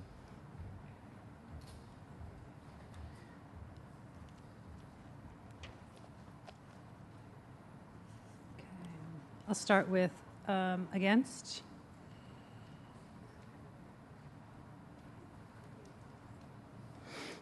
Is that, we doing, Cecil, are we doing 5 minutes or 10 minutes? 10 and 10, okay. 10 and 10. This first comment, excuse me, is from Ashley Crawford. The city should not be spending money on or supporting the implementation of surveillance equipment and programs. Such equipment and the supporting programs have proven unreliable and biased, targeting people of color and the poorest of the community at higher rates. The shady doings of the new NOLA coalition is disgusting and does nothing to instill trust in it. If the city and coalition really want to make an impact on crime rates, they need to address the lack of affordable housing, jobs that pay adequately, the grift of energy, and invest in youth programs at a higher rate. Next comment is from David Sudum. Police have more money and power than ever before in history. Hundreds of millions of dollars given to NOPD has resulted in a lower quality of life for New Orleanians. Allowing police more power through facial recognition and increased surveillance will have dire consequences. Those who will suffer the most will be those who are already the most disadvantaged in our community: Black New Orleanians, poor New Orleanians, LGBTQ New Orleanians, etc. Cameras everywhere and hundreds of millions of dollars for their budget, and the police still can't stop crime.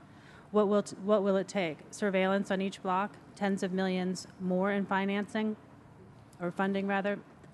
The fact is that police are not here to protect the people, but rather the property rights of the ruling class. New Orleanians are suffering enough. Tracking and spying on us will not solve crime, but it will expand crimes committed by the police. Eli Krauss comments, the solution to crime is wealth equality, not surveillance. Quoting, quote, inequality has a strong and robust impact on violent crime, end quote, from MIT Review of Economics and Statistics, Volume 82, Issue 4. Quote, there should exist among citizens neither extreme poverty nor, again, excess wealth, for both are productive of great evil, end quote. Plato. Quote, the community which has neither poverty nor riches will always have the noblest principles, end quote. Plato. God bless you. Stop wasting time and money playing eternal whack-a-mole and instead strike at the root. Next comment is from Megan Potts. Police and government agencies have used spying tactics throughout history for nefarious purposes. MLK, Malcolm X, COINTELPRO, etc. Facial recognition and surveillance cameras are the modern equivalent. We do not even know what the full spectrum of consequences in the future will be by giving the police this much unquestioned power. But we do know that these technologies are inherently racist and specifically target Black communities. NOPD says they need this technology to solve crime, but their budget is already hundreds of millions of dollars. The crime rate is high specifically because our communities are being robbed of resources that are funneled to the police. We should have a right to privacy. More police overreach is not the answer. Next comment is from Cheryl Miller. Please vote against surveillance cameras to again point out surveillance technologies are shown to have a disparate racial impact, with Black people more likely to be misidentified as suspects and disproportionately placed under surveillance. A 2019 study by the National Institute of Standards and Technology found that face recognition algorithms do not perform as well when examining the faces of women, people of color, the elderly, and children. Additionally, video surveillance has not been proven effective. Criminologists studying camera deployments say there is no evidence they prevent or reduce crime. The next comment is from Tony Duplessis Jones, representing New Orleans for Community Oversight of Police. Surveillance technologies must not be used by New Orleans against its citizens. This technology is an invasion of privacy for all citizens. It will create an atmosphere akin to that of an open-air prison. Those in control of this technology will be unelected and will use it against the common democratic wishes of the people. The collateral damage will fall on the youth, the immigrants, oppressed nationalities, and the marginalized. Federal and state agents will not hesitate to co-opt this tech against us. The next comment is from Aaron Suarez. We don't need more surveillance, we need less. Please block this ordinance. Ariel Claiborne comments, the idea of using public funds on experimental and racist technology is absurd and dangerous. We don't need more new ways to police folks who are already suffering from lack of resources this money could be channeled into. Our priorities should be set on housing, food access, and education, not policing with robots. Next comment is from Benji Brubaker. The fact that the council is seriously considering this ordinance, given this moment of increasing fascism in this city at all levels of government and society, is frankly terrifying. Given the totality of evidence of over a century of NOPD corruption, abuse, and their inability to make our communities safer, it seems negligent to once again consider giving them more access to tools and technologies that are frankly dangerous, especially in a moment when there is a clear, demonstrated need across so many basic aspects of life in New Orleans: affordable housing, healthcare, utility bills, debt, unlivable wages, trauma from hurricanes and pandemics. Simultaneously, there is overwhelming evidence across multiple research sectors showing that violence is prevented most effectively by meeting these needs. And there is overwhelming public awareness and support for alternatives to policing, for community investment and policies that will immediately alleviate widespread preventable suffering. You consider this ordinance as we can all look at an uncertain near future, so close we can feel it, in which fascism, authoritarian governments use the power of ubiquitous surveillance to repress political dissent, free expression, or even to spy on and target entire communities with genocidal intent.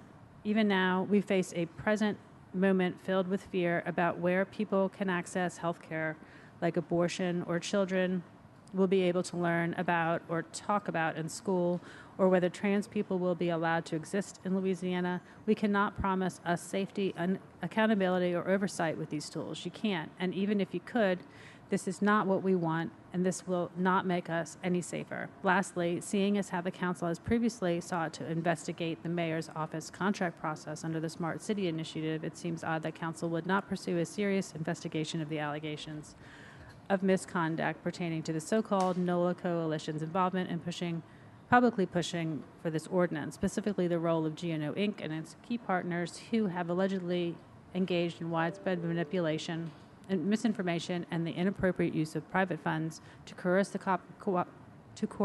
participation of community organizations. A group pushing for technologies that would, at a minimum, require deep and sustained levels of trust, transparency, and oversight should not be engaged in backroom dealing, adding coalition members without knowledge or consent, or flying to Israel to meet with surveillance tech companies that currently contract with JPSO, especially when key people involved have a documented history of enabling and participating in Palantir's secretive and potentially unconstitutional predictive policing program in New Orleans, especially those formerly employed by the mayor. This fact alone should give this council great pause. People's lives are on the line. There is no good version of this ordinance. We deserve so much better. Bob Morrell comments, this zombie ordinance just this zombie ordinance just doesn't know when to die, no matter how you package it. Any carve-outs for the existing ban will only harm residents and will open the way for more surveillance technologies to be used. The NOLA coalition is actively engaging with surveillance technology companies in Israel. Why would they do that? Because this ordinance keeps getting introduced. Instead of listening to business and real estate owners, listen to the deluge of opposition comments this gets every time it's on the docket. It's bad legislation that won't make our city safer, but will diminish civil rights and increase policing on black neighborhoods. Vote no. Brad Barty comments, block this from happening, not needed, waste of money. Britton Forsyth, representing the People's DA Coalition. Britton is a paid representative. We do not need to sacrifice hard-fought reforms to our criminal legal system in order to keep New Orleanians safe. The answer is not to go backward. The answer is to invest in our communities. Vote no on increased surveillance. Bruce Baldwin comments, I'm firmly opposed to allowing facial recognition software used by NOPD. Facial recognition software is demonstrably ineffective when applied to persons of color. The NOPD has neither the training nor the desire to utilize any such software subject to its inherent limitations. The NOPD cannot be trusted with this weaponized tool. Moving on to comments in favor.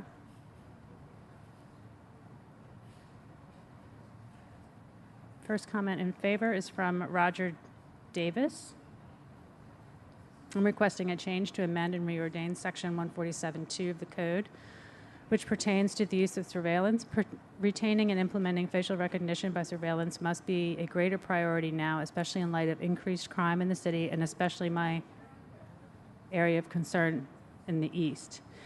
If there's a reason why anyone is opposed to this motion, it's probably due to the lack of right to privacy. However, there are homes, businesses, the workplace, and corporations, et cetera, with monitoring devices on their properties. Many TV stations employ cameras at strategic street corners, and there are locations you can download from your computer or smartphone. Now is the time to aggressively implement plans to use drones or other comparable devices to assist in the reduction of unlawful activity in our communities. April Pajic comments, I write in full support of allowing NOPD to initiate use of all available technologies in their work to address the violent crime devastating our city. I strongly urge all members of the council to pass this ordinance. Glenn M. Broad Sr., representing Donnavilla Neighborhood Association, comments, the Donnavilla Neighborhood Association encourages adoption of regular item number 24, calendar number 33808. As written, the ordinance to amend and preordain section 147.2 of the Code of the City of New Orleans regulations pertaining to the city's use of surveillance technology is appropriately written/drafted to regulate facial recognition rather than ban it.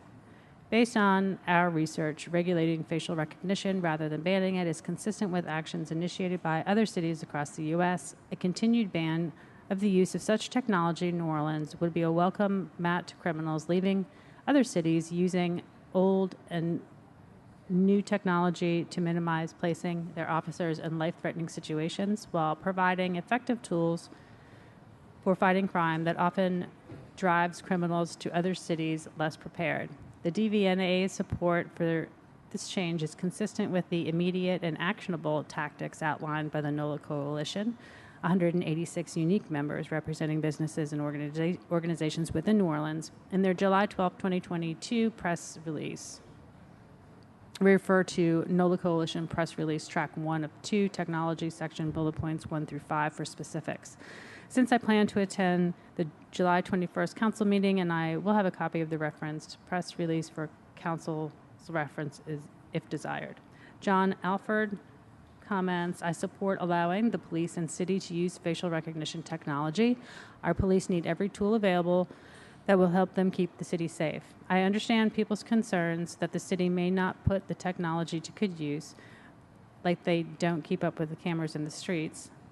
This is true, but it doesn't mean that they should be prevented from using the facial recognition technology. We need more technology like this in our policing. We should have more license plate readers, too. Kim Harvey comments, please consider my comment below. We need solutions quickly to curb the rampant and widespread crime, vandalism, killing in New Orleans. Otherwise, the law-abiding good citizens will leave, leaving the criminals behind.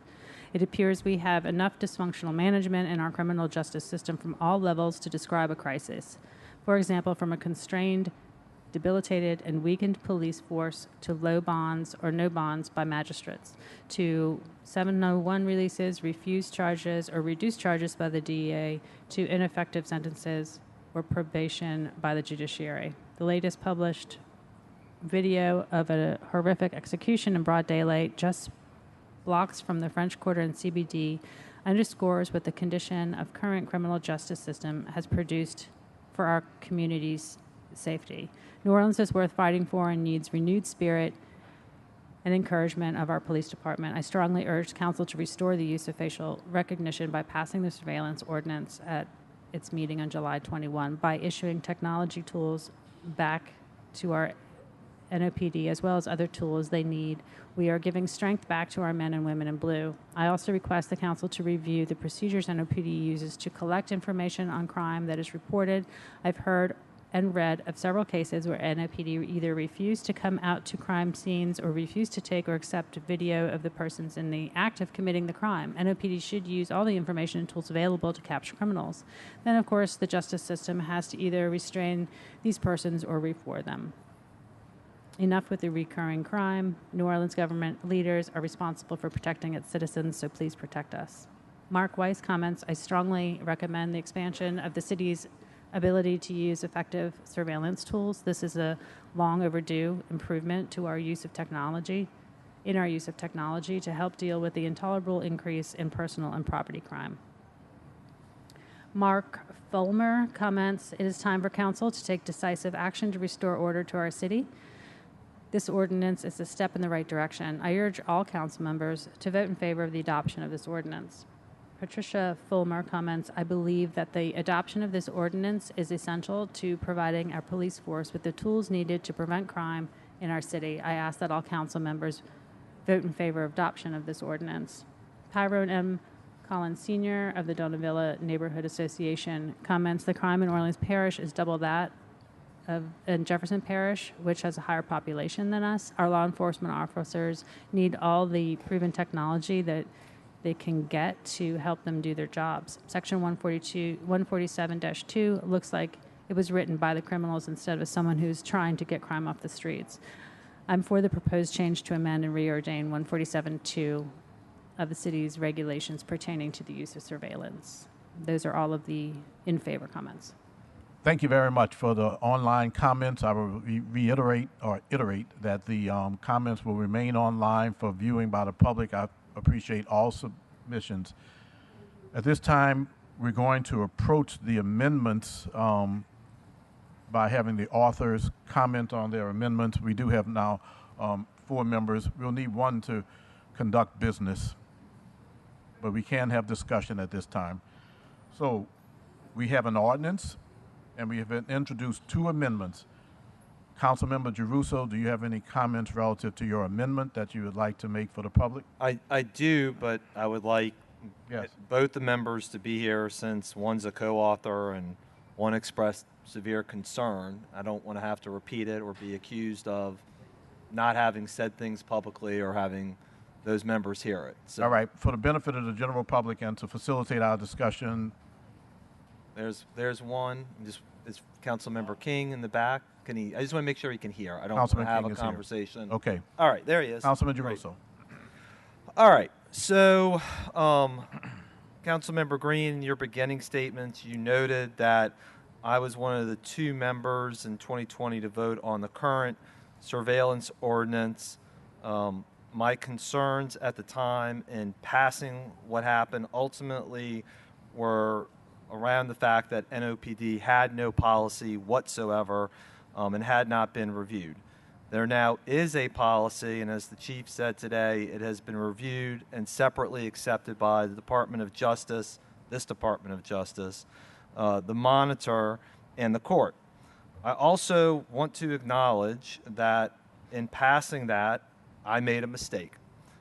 It said in the previous ordinance that nothing in the section shall prohibit a city official from using evidence, etc., and that is way too broad. And one of the things I've been committed to is changing legislation where appropriate. Also, I think we have to acknowledge making a mistake. That is a hallmark, I hope, of somebody who aspires to be a professional.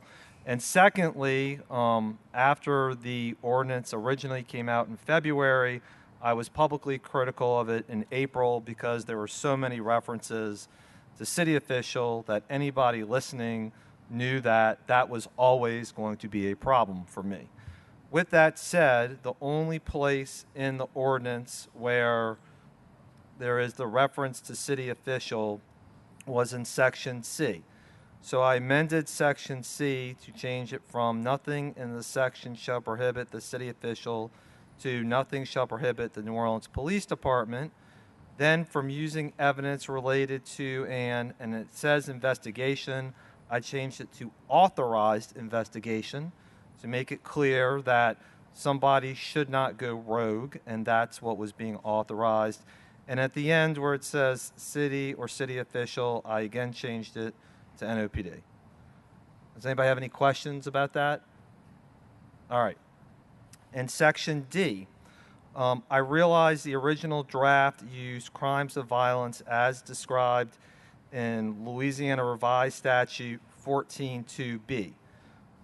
My concerns about that were primarily that it looked like some of the crimes were not included, And as council members Morell and Harris have pointed out on a couple of occasions, that abortion is included as one of the crimes. So I wanted to take out the reference to Section 2B. So I again amended Section D to the following significant crimes and omitted the reference to 14.2b because I wanted to be clear about the stance on abortion. And I've had the opportunity to read the amendment by council members Morell, Moreno, and Harris, and what they offer in regards to that, as well as when it comes to consensual sex between two people, in my view, is a good and worthy amendment. In number 16 and 18, we did not include simple arson or simple burglary. Councilmember Morell's point, there's lots of crimes that are sometimes subsumed in other crimes. I thought that was the simplest way of handling a number of things, particularly with simple burglary, which tends to involve a lot of issues involving cars or dwellings. And then I just saw that there were a number of things that were omitted, and since this council has routinely talked about domestic abuse and aggravated assault upon a dating partner and domestic battery, my view was that if we're being consistent with our concern for domestic violence, that those should be included as well.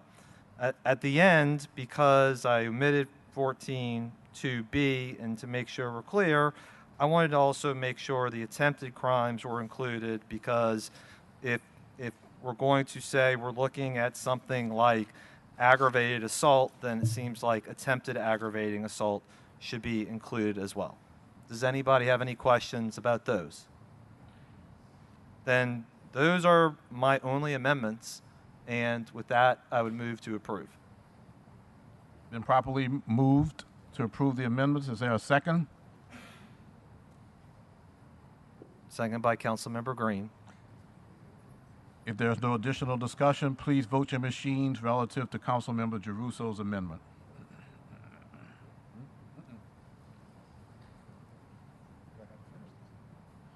Okay, 5 yeas, 1 nay relative to Councilman Giarruso's amendment. The amendment passes. We'll now move to the second amendment, which has been introduced by Council members Morell, Moreno, and Harris for comment at this time. Thank you, Councilmember Green. This amendment is pretty straightforward. The first primary amendment, which is listed as number 2, which is substantive in nature, deals specifically with abortion and with consensual sexual contact. I would argue that based upon other parts of the statute, this might create a conflict in the law, but I think it's still important as a guiding principle. The second is Amendments 3 and 4, which are fairly substantive, mainly deal with the fact that we are being told repeatedly that there are rails on this and there are governors on how it can be applied, and as something that will be used as part of a criminal investigation. And with the concerns that we have heard time and time again with how this technology can be used in a way that could negatively affect members of the African American community, black people in the city, I think it's important to require, like they do currently with cell tower stimulation, that there be an affidavit and a warrant process. I say that because as someone who firmly believes in there being a process governed by criminal law, that the fruit of the poisonous tree doctrine applies, in that if police officers who are seeking this technology and to use it as part of a criminal investigation, if they do so in a way that is not compliant with ordinance, the law, or other issues, that it becomes something that is available to the accused to be able to throw it out.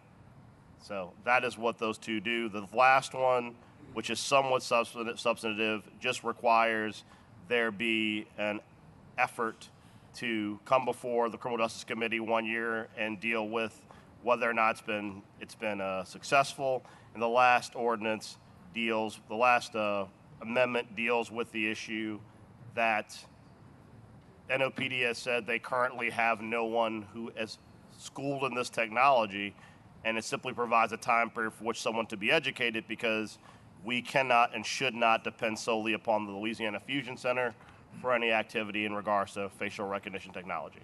That's what the amendment does. Councilmember Harris for a question. So I want to say this.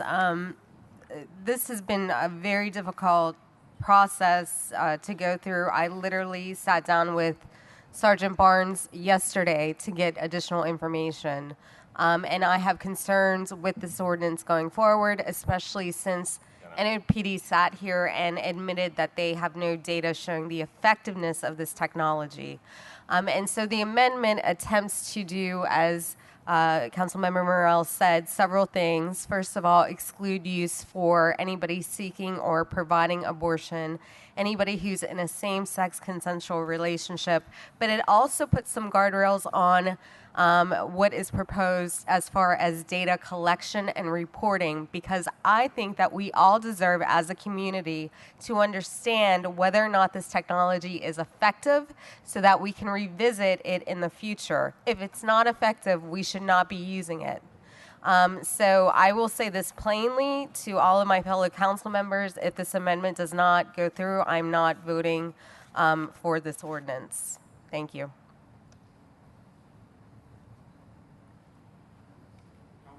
Councilmember Thomas. I'm sorry, this is not yours. First of all, thank you guys for the amendments. It is my understanding from council that there are sections of the Second Amendment that may cloud some of the issues in the First Amendment and in the ordinance. So I'm definitely taking a look to make sure that that's not the case, and don't want anything, especially whether it's political or policy subterfuge, to interfere with the original intent. So give me a couple of minutes to try to clear that up. Councilmember King. I just want to make sure I'm understanding this correctly. Now, didn't the mayor and specifically Chief Ferguson say they won't prosecute or use NOPD funds or manpower, whatever, to prosecute those seeking abortions in this city? Well, the issue is that when we draft an ordinance of any type, it survives beyond any given elected official or any given elected official's current stance. Part of the issue we have when you talk about the ordinance as amended by the First Amendment and policy is that policy does not have to follow the ordinance. Policy can be, as you saw from the presentations provided, there is a subjectivity or an art form as to how you and I, both criminal defense attorneys for a time, you know there's a subjectivity when you're dealing with the police when they're pursuing a charge. And we've both had clients that have often been overcharged in effort to get a plea, for example. I don't think it's unreasonable to believe that in an effort to solve a case or to find individuals that might be identified to pursue a case, that there could be a misrepresentation made to have access to surveillance technology. And when you look at the language in particular, because I know we both dealt with Magistrate Court, Councilmember King, the fact that you have to file an affidavit and you have to submit that to a magistrate for an ex parte warrant, that at least puts the rails on that officer who's asking for that access to surveillance technology, he's going to be on the record asking for it, why he asked for it, and there being a detailed record. And far more importantly, when you have a trial down the line, if that officer did have other information available to him, which violates policy, so this really is just making the policy have guardrails. If he's following the policy, they should never run afoul of this. But if they aren't following the policy, currently the only person that governs the interpretation of policy is the department itself. So as long as the department says, yeah, close enough, that's we have no control as a council over policy set by the police department once it's set. We don't oversee their policy. So this simply, in a lot of ways, codifies the policy to put a real repercussion in that if you try to stretch the limits of subjectivity, you can have a criminal defense attorney defending the accused who go, wait a second, you knew that guy lived at this address. You didn't need to use facial recognition surveillance to go identify other people you could pressure to put a charge against this guy if you already knew who the guy was. Because without this, they absolutely can. The only person that can say they didn't do it correctly will be the department itself. Thank you. If there are no additional comments, it's been properly moved by Councilmember Harris and seconded by Councilmember Morrell to incorporate the Second Amendment into the ordinance. At this time, we'll ask you to vote your machines.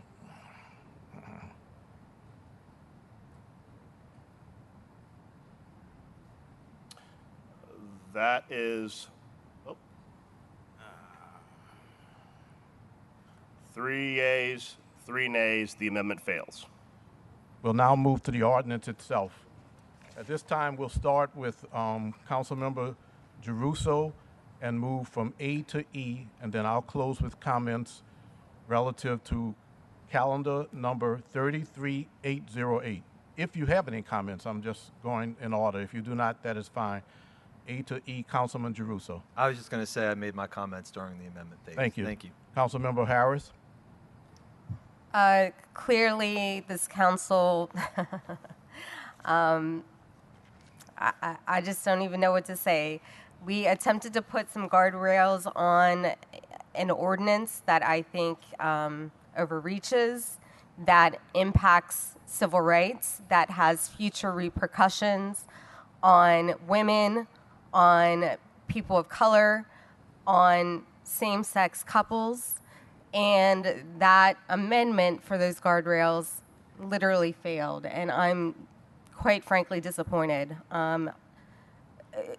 It's especially disappointing because there's no requirement now that the NOPD provide us with data about the effectiveness of this technology, and they literally sat here and said that they have no idea how effective this technology is. So there's no reporting requirement now for the effectiveness of this technology. I'm not voting for this, and that's all I got to say. Thank you, Councilmember Harris. Councilmember King. Councilmember King. Oh, any comments? Councilmember Morrell. I actually have 2 comments because Councilmember Moreno sent me a comment as well. I'll read hers first, and then I will read mine. This is from Councilmember Moreno, who unfortunately cannot be present today due to a COVID exposure. From Councilmember Moreno, I truly apologize for not being able to attend today due to illness, but I've been urged by the city health director along with my own physician to isolate. Public safety and curbing violent crime is undoubtedly the council's greatest priority. We are very concerned about the latest count of NOPD commissioned officers down to 984, the lowest number of officers since the 1950s. People in the city are scared that when they call police for an emergency, no one may come or they'll arrive too late. Sadly, a report by council consultants AH Analytics does not allay these fears. That report states that police calls for service for high priority emergencies are at a all-time high, mostly in districts D and E, where the average response time for a police emergency is 50 minutes. This is where the bulk of our focus should be upon, and we have been calling for a reorganization of NOPD to improve deployment and also strongly focus on increasing civilian roles within NOPD so that officers can spend their time on calls for service and not administrative duties.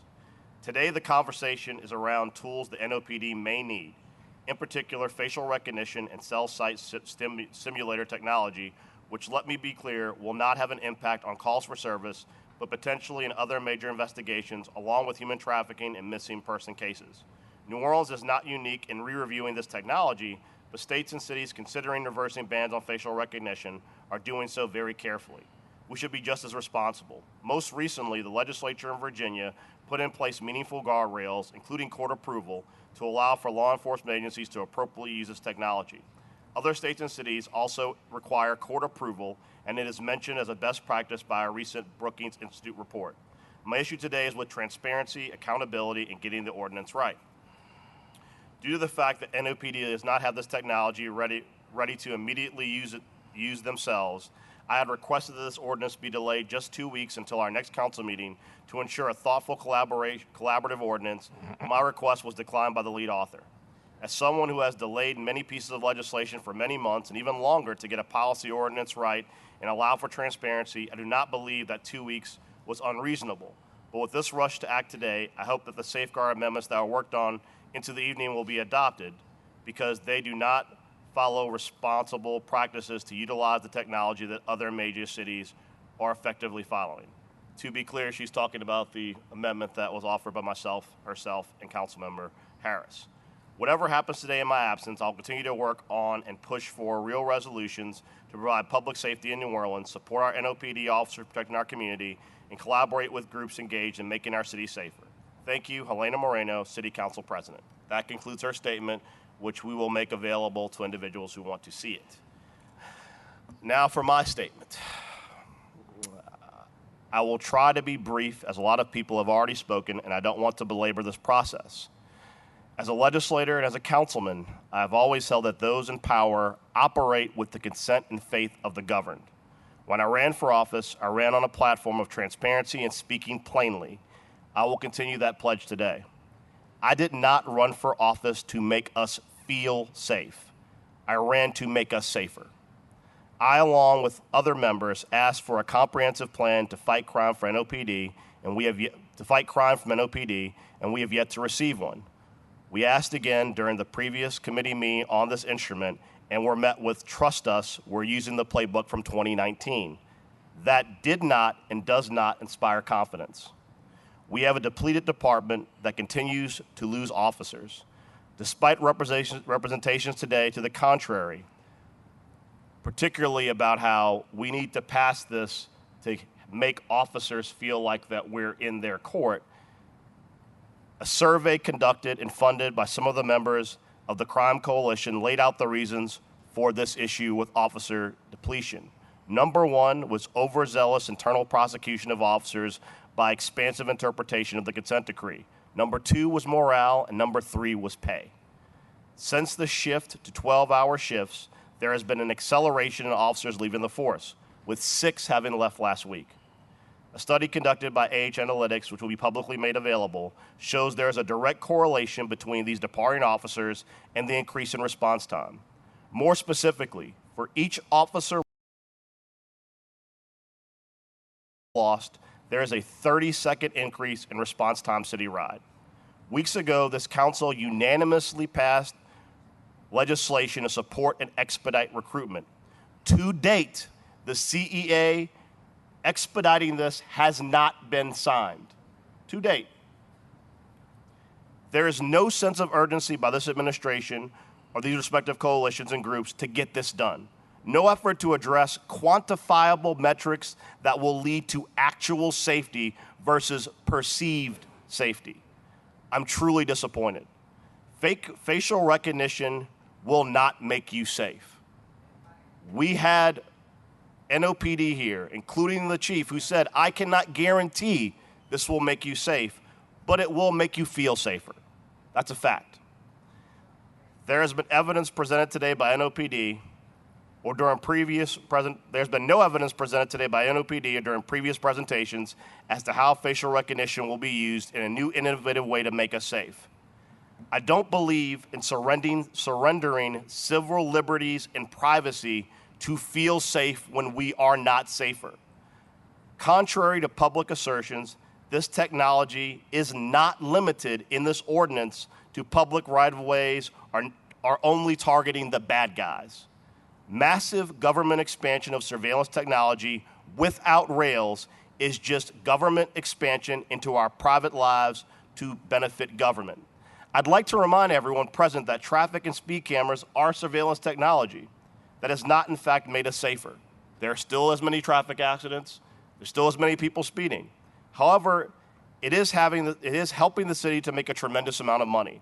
Also, to be clear, NOPD is required to double-check the guilt of drivers remotely, and though these cameras are maintained by a private company, they continue to be manually verified by NOPD.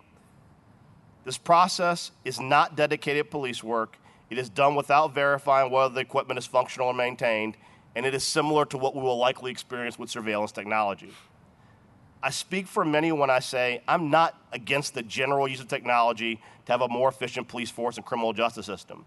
In fact, I've introduced an ordinance today, will be introduced shortly, to require all of our criminal justice partners, NOPD, sheriff, DA, juvenile courts, to share access with this council so we can update our public dashboard so that the public can see how effective or ineffective these different agencies are.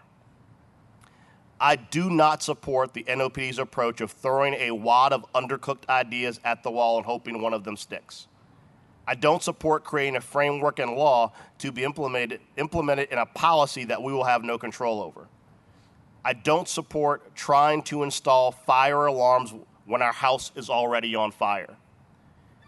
The amendments prepared by Councilmember Harris, Moreno, and I were done based upon the original ordinance proposed by Councilmember Green. The amendments proposed and adopted by Councilmember Giarrusso have made this ordinance far worse by expanding the proposed use of this technology beyond what was previously discussed. Even had our amendment been accepted, this ordinance is now unworkable. For example, and I say this, Councilmember Moreno and I spent years of our lives fighting for domestic violence and sexual assault victims at the Louisiana legislature. It is a common practice for abusive spouses and dating partners to make frivolous, conflicting claims against the abused to get reciprocal protective orders. This amendment would have victims surveilled as well as their abusers. And if that abuser is in law enforcement, he or she has a new allowed mechanism to stalk their victim. You could Google NOPD and domestic violence and sexual assault and find plenty of instances of it. And under the ordinance as it's currently filed, you can have law enforcement officers who are domestic abusers and people who have been accused of committing sexual assault have the ability to now track their victims legally. We as a council are united in tackling crime. We truly are. We will continue to work as a group on a variety of ideas to address crime as it is the most pressing concern for this council in this city. We disagree on the necessity of this item, and unfortunately, I will not support this ordinance today. Thank you. Councilmember Morrell? Yes, ma'am. Councilmember Morrell, at this point in time, I would make a motion to defer, and I'll tell you why. We provided our amendment to our fellow council members this morning, and they have not had a moment to digest them. And so I'm asking that we defer this motion so that they can consider the amendment, and it is deferred for 2 weeks until the next council meeting. So I'm making that motion to defer at this point in time. You were in the meeting, Eugene. I'm not, so. You're free to make a motion. It's been moved. Is there a second? I'll second it. I would hope that comments, any other council members comment? I would hope that we can move forward today. This ordinance was introduced in February. It was discussed on June 15th. Yes, the amendment was introduced this morning, which is something that I don't like to see happen on this council, to be very honest with you, when the issues are so complex, when we've had an opportunity to discuss this, even including yesterday. But however, the reality is that we can also amend it later. If it's that important an amendment, it can be amended later, and that is the definition of amendments. But what I'll do is that if there aren't any additional questions or comments, I'll ask us to vote, but I would ask respectively that we vote against this amendment to defer and that we move forward to vote on the ordinance after we've heard Councilman Thomas's comments. I'd like to make one quick comment since you offered one more comment. I would like to note that both amendments, both the amendment offered by Councilmember Harris, Councilmember Moreno, and I was introduced today, as well as the other amendment by Mr. Giarrusso that was adopted today. Neither was made available timely. I know we as a group, Councilmember Harris, Councilmember Moreno, and I spent a lot of time debating what we wanted to do collectively as a group or not, and I apologize for the lack of timeliness on that, but I just want to make it aware all the amendments came last minute, just so that we can be clear. Thank you. I appreciate your comments. At this time, we'll vote on the motion. I have a question, a comment maybe. Yes. So all this is being thrown. I'm only speaking for myself. At me, like in real time at the last minute, we got to vote on it like that. do I get like 5 minutes to discuss it with my staff to see what's what? It's just is that in Robert's Rule of Order? I don't know. Councilman Thomas, you've been here long. Do I get 5 minutes to say, hey, let me discuss with? No, until there's a final vote on whatever the instrument is. I mean, you could always have time to debate and consult. You can even reconsider items that were placed on the agenda. This ain't rocket science we're doing up here. And as long as the body insists, unless, at some point, one of us might call for the question. And if you know what that means in Robert's rules, then at least you have to decide whether the question is going to stand and you're going to vote on an issue that you've been belabored. But until that happens, no. We could suspend the rules to take a break right now, call a recess right now, add for further discussion. There's the ability to do that. We could you could either make a motion to recess, or we could have a motion to table consideration for 10 minutes Right. so that we can take up other business if that's your preference. But both of those would be appropriate to vote on before we consider the deferral request. And let me look. One of the things that has to be cleared up is this is the legislative process, right? I mean, I'm actually proud of the public and proud of the body for the discussion. This is the way it's supposed to work. But what's not supposed to happen or should not happen is looking for reasons to pass or looking for reasons to fail. You can pick at any language. You can pick at any amendment. You can pick at any provision. I would just hope that there is a spirit of moving forward with the best instrument, whether you're for it or against it. And whether you win or lose, that's part of the legislative game, man. We come back tomorrow and the next meeting and we work on something else. But, it shouldn't be that personal or you belabor it just for the game of belaboring it. And I'm just saying that out of experience. This body has been together for 7 months. I've seen games like this played in the past and on councils where it deteriorated. And though folk may think they have coalitions, those coalitions are loose based on what the item is and what you want. And some folk may want to pound their chest because they say they have these votes or that votes, but that doesn't stand. And it won't stand the test of time based on the issue or the instrument or what that individual is trying to do. So vote your conscience. Vote whether you feel right or wrong, and I'm going to go home and do homework with my son. Councilman I King. want to vote my conscience. I want to just make sure I'm up on the facts with. Table it for 10 minutes. Go consult with your staff, and the council vice president can call for us to reconvene. I'm going to call for a 10-minute recess. Second. All in favor, because it really is a motion, in fact. All right, 10-minute recess. I'll ask our clerk to get us back in 10 minutes. That's the real reason.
council members, the 10 minutes are up.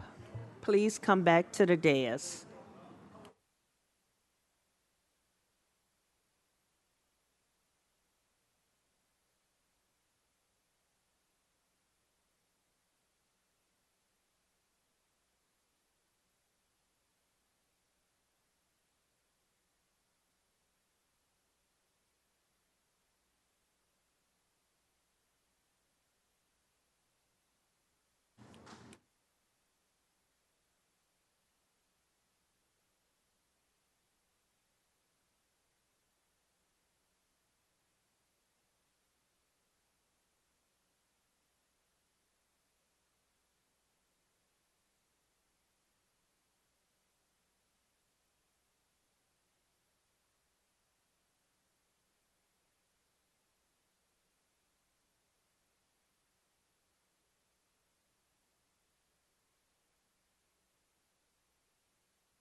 I-6. 2:15. Council members, I have to do the roll call to reestablish the quorum. Councilmember Thomas. Councilman Thomas. He's here. Councilmember Green. Here. Councilmember Morrell. Here. Councilmember King. Councilmember Harris. Here. Councilmember Jeruso. Here. We have 6 members. We have a quorum. Okay, we have a motion on the floor that was seconded to defer the entire ordinance for 2 weeks. At this time, we could have discussion on that motion or move forward with a vote.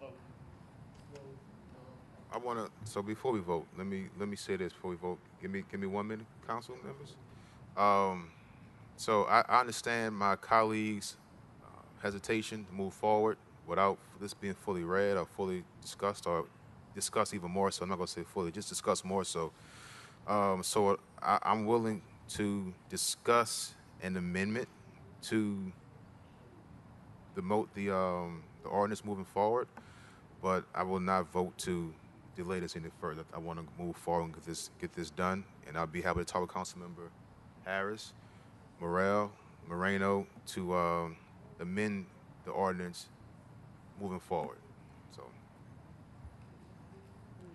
Okay, at this time, the motion on the floor is to defer. Please vote your machines. It was moved by Councilman Harris, seconded by Morrell. We'll vote the machines as soon as they come up. Yes. All right. Me? I didn't even make that motion. You all made it. It was on it. It's just something wrong with the machine. Something's wrong with the machine. Okay, it's not my motion. It's Councilmember Harris's motion. Okay, seconded by Morrell. The machines will come in a second.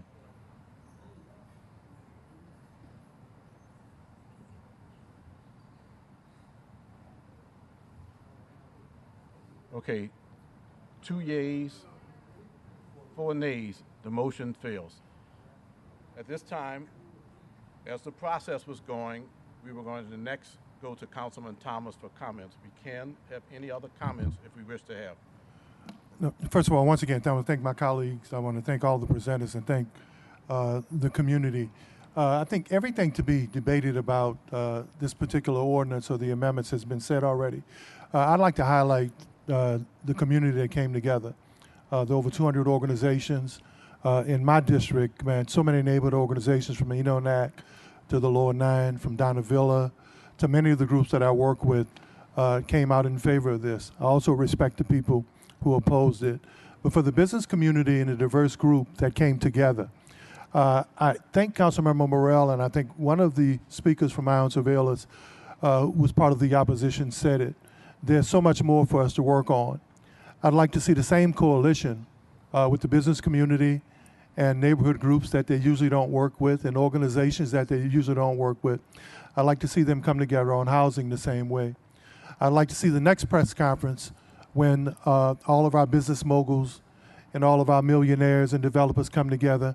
I'd like to see them say at that press conference they're working with our community to create 10,000 jobs. I'd like to see the press conference after that where they're working with our community to make sure that we have community schools, that we're not guessing what public education is, but that we have sound public education that's educating our kids, that's not leading the nation in dropouts after 6th grade, or not leading the nation that's still in dropouts before high school. So I would hope that those organizations that came together around this criminal justice issue would continue to work together around all of the issues that we continue to deal with that cause us to deal with criminal justice. And that is the quality of life in this community that every citizen deserves, from Monticello Street to Duberville, from the lakefront to the cutoff. So it is my hope that at some point the next press conference will be around economic development, around housing, and around our children. Thank you.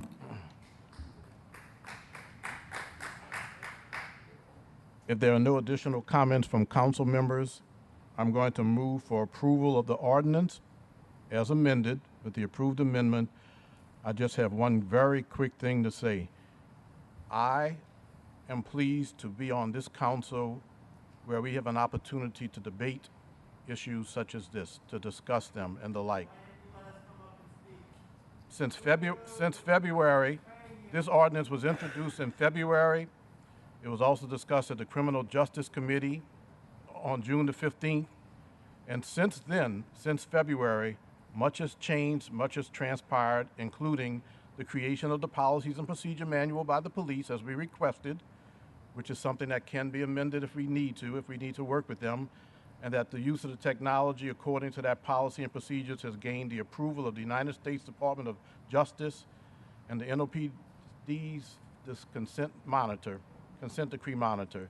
I'm a staunch advocate for reducing ethnic and racial disparities in this criminal justice system and will fight against legislation that furthers this. I would not do anything that would imperil myself, my 2 black sons, or anyone in this city, and that is why these safeguards are in place. This proposed ordinance does not further any injustices. The council, however, will continue to address root causes of crime, including fair housing, education, access to employment. For example, on this agenda today was created a new youth fund. At the same time, I will advocate for our police and providing them with every tool that will assist them in their investigations of violent crimes. It is a group of tools that is needed to help them to do a better job. In addition, we also need to recognize that substantial progress has been made. I move for approval of the ordinance as amended. Is there a second? It's been seconded by Councilmember Giarrusso. All in favor of approving calendar ordinance 33808 as amended, please signify so by voting your machines. We have 4 yeas and 2 nays, and the ordinance as amended passes. Thank you. Thank you.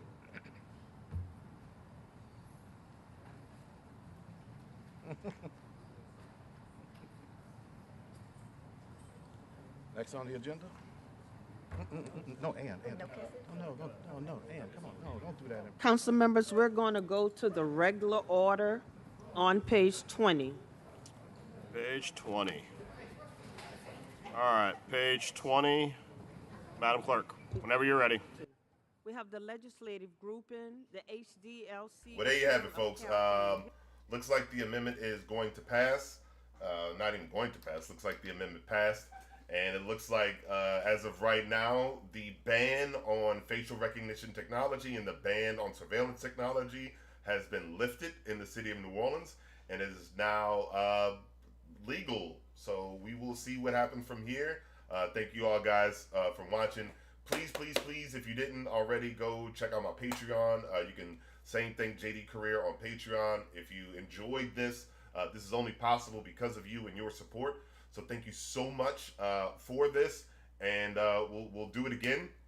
Stay tuned to my Instagram channels. I'll be trying to get as many interviews as possible on this to just kind of see the reaction from both council and community members. So go ahead on go on my Instagram page, and we'll keep this conversation going.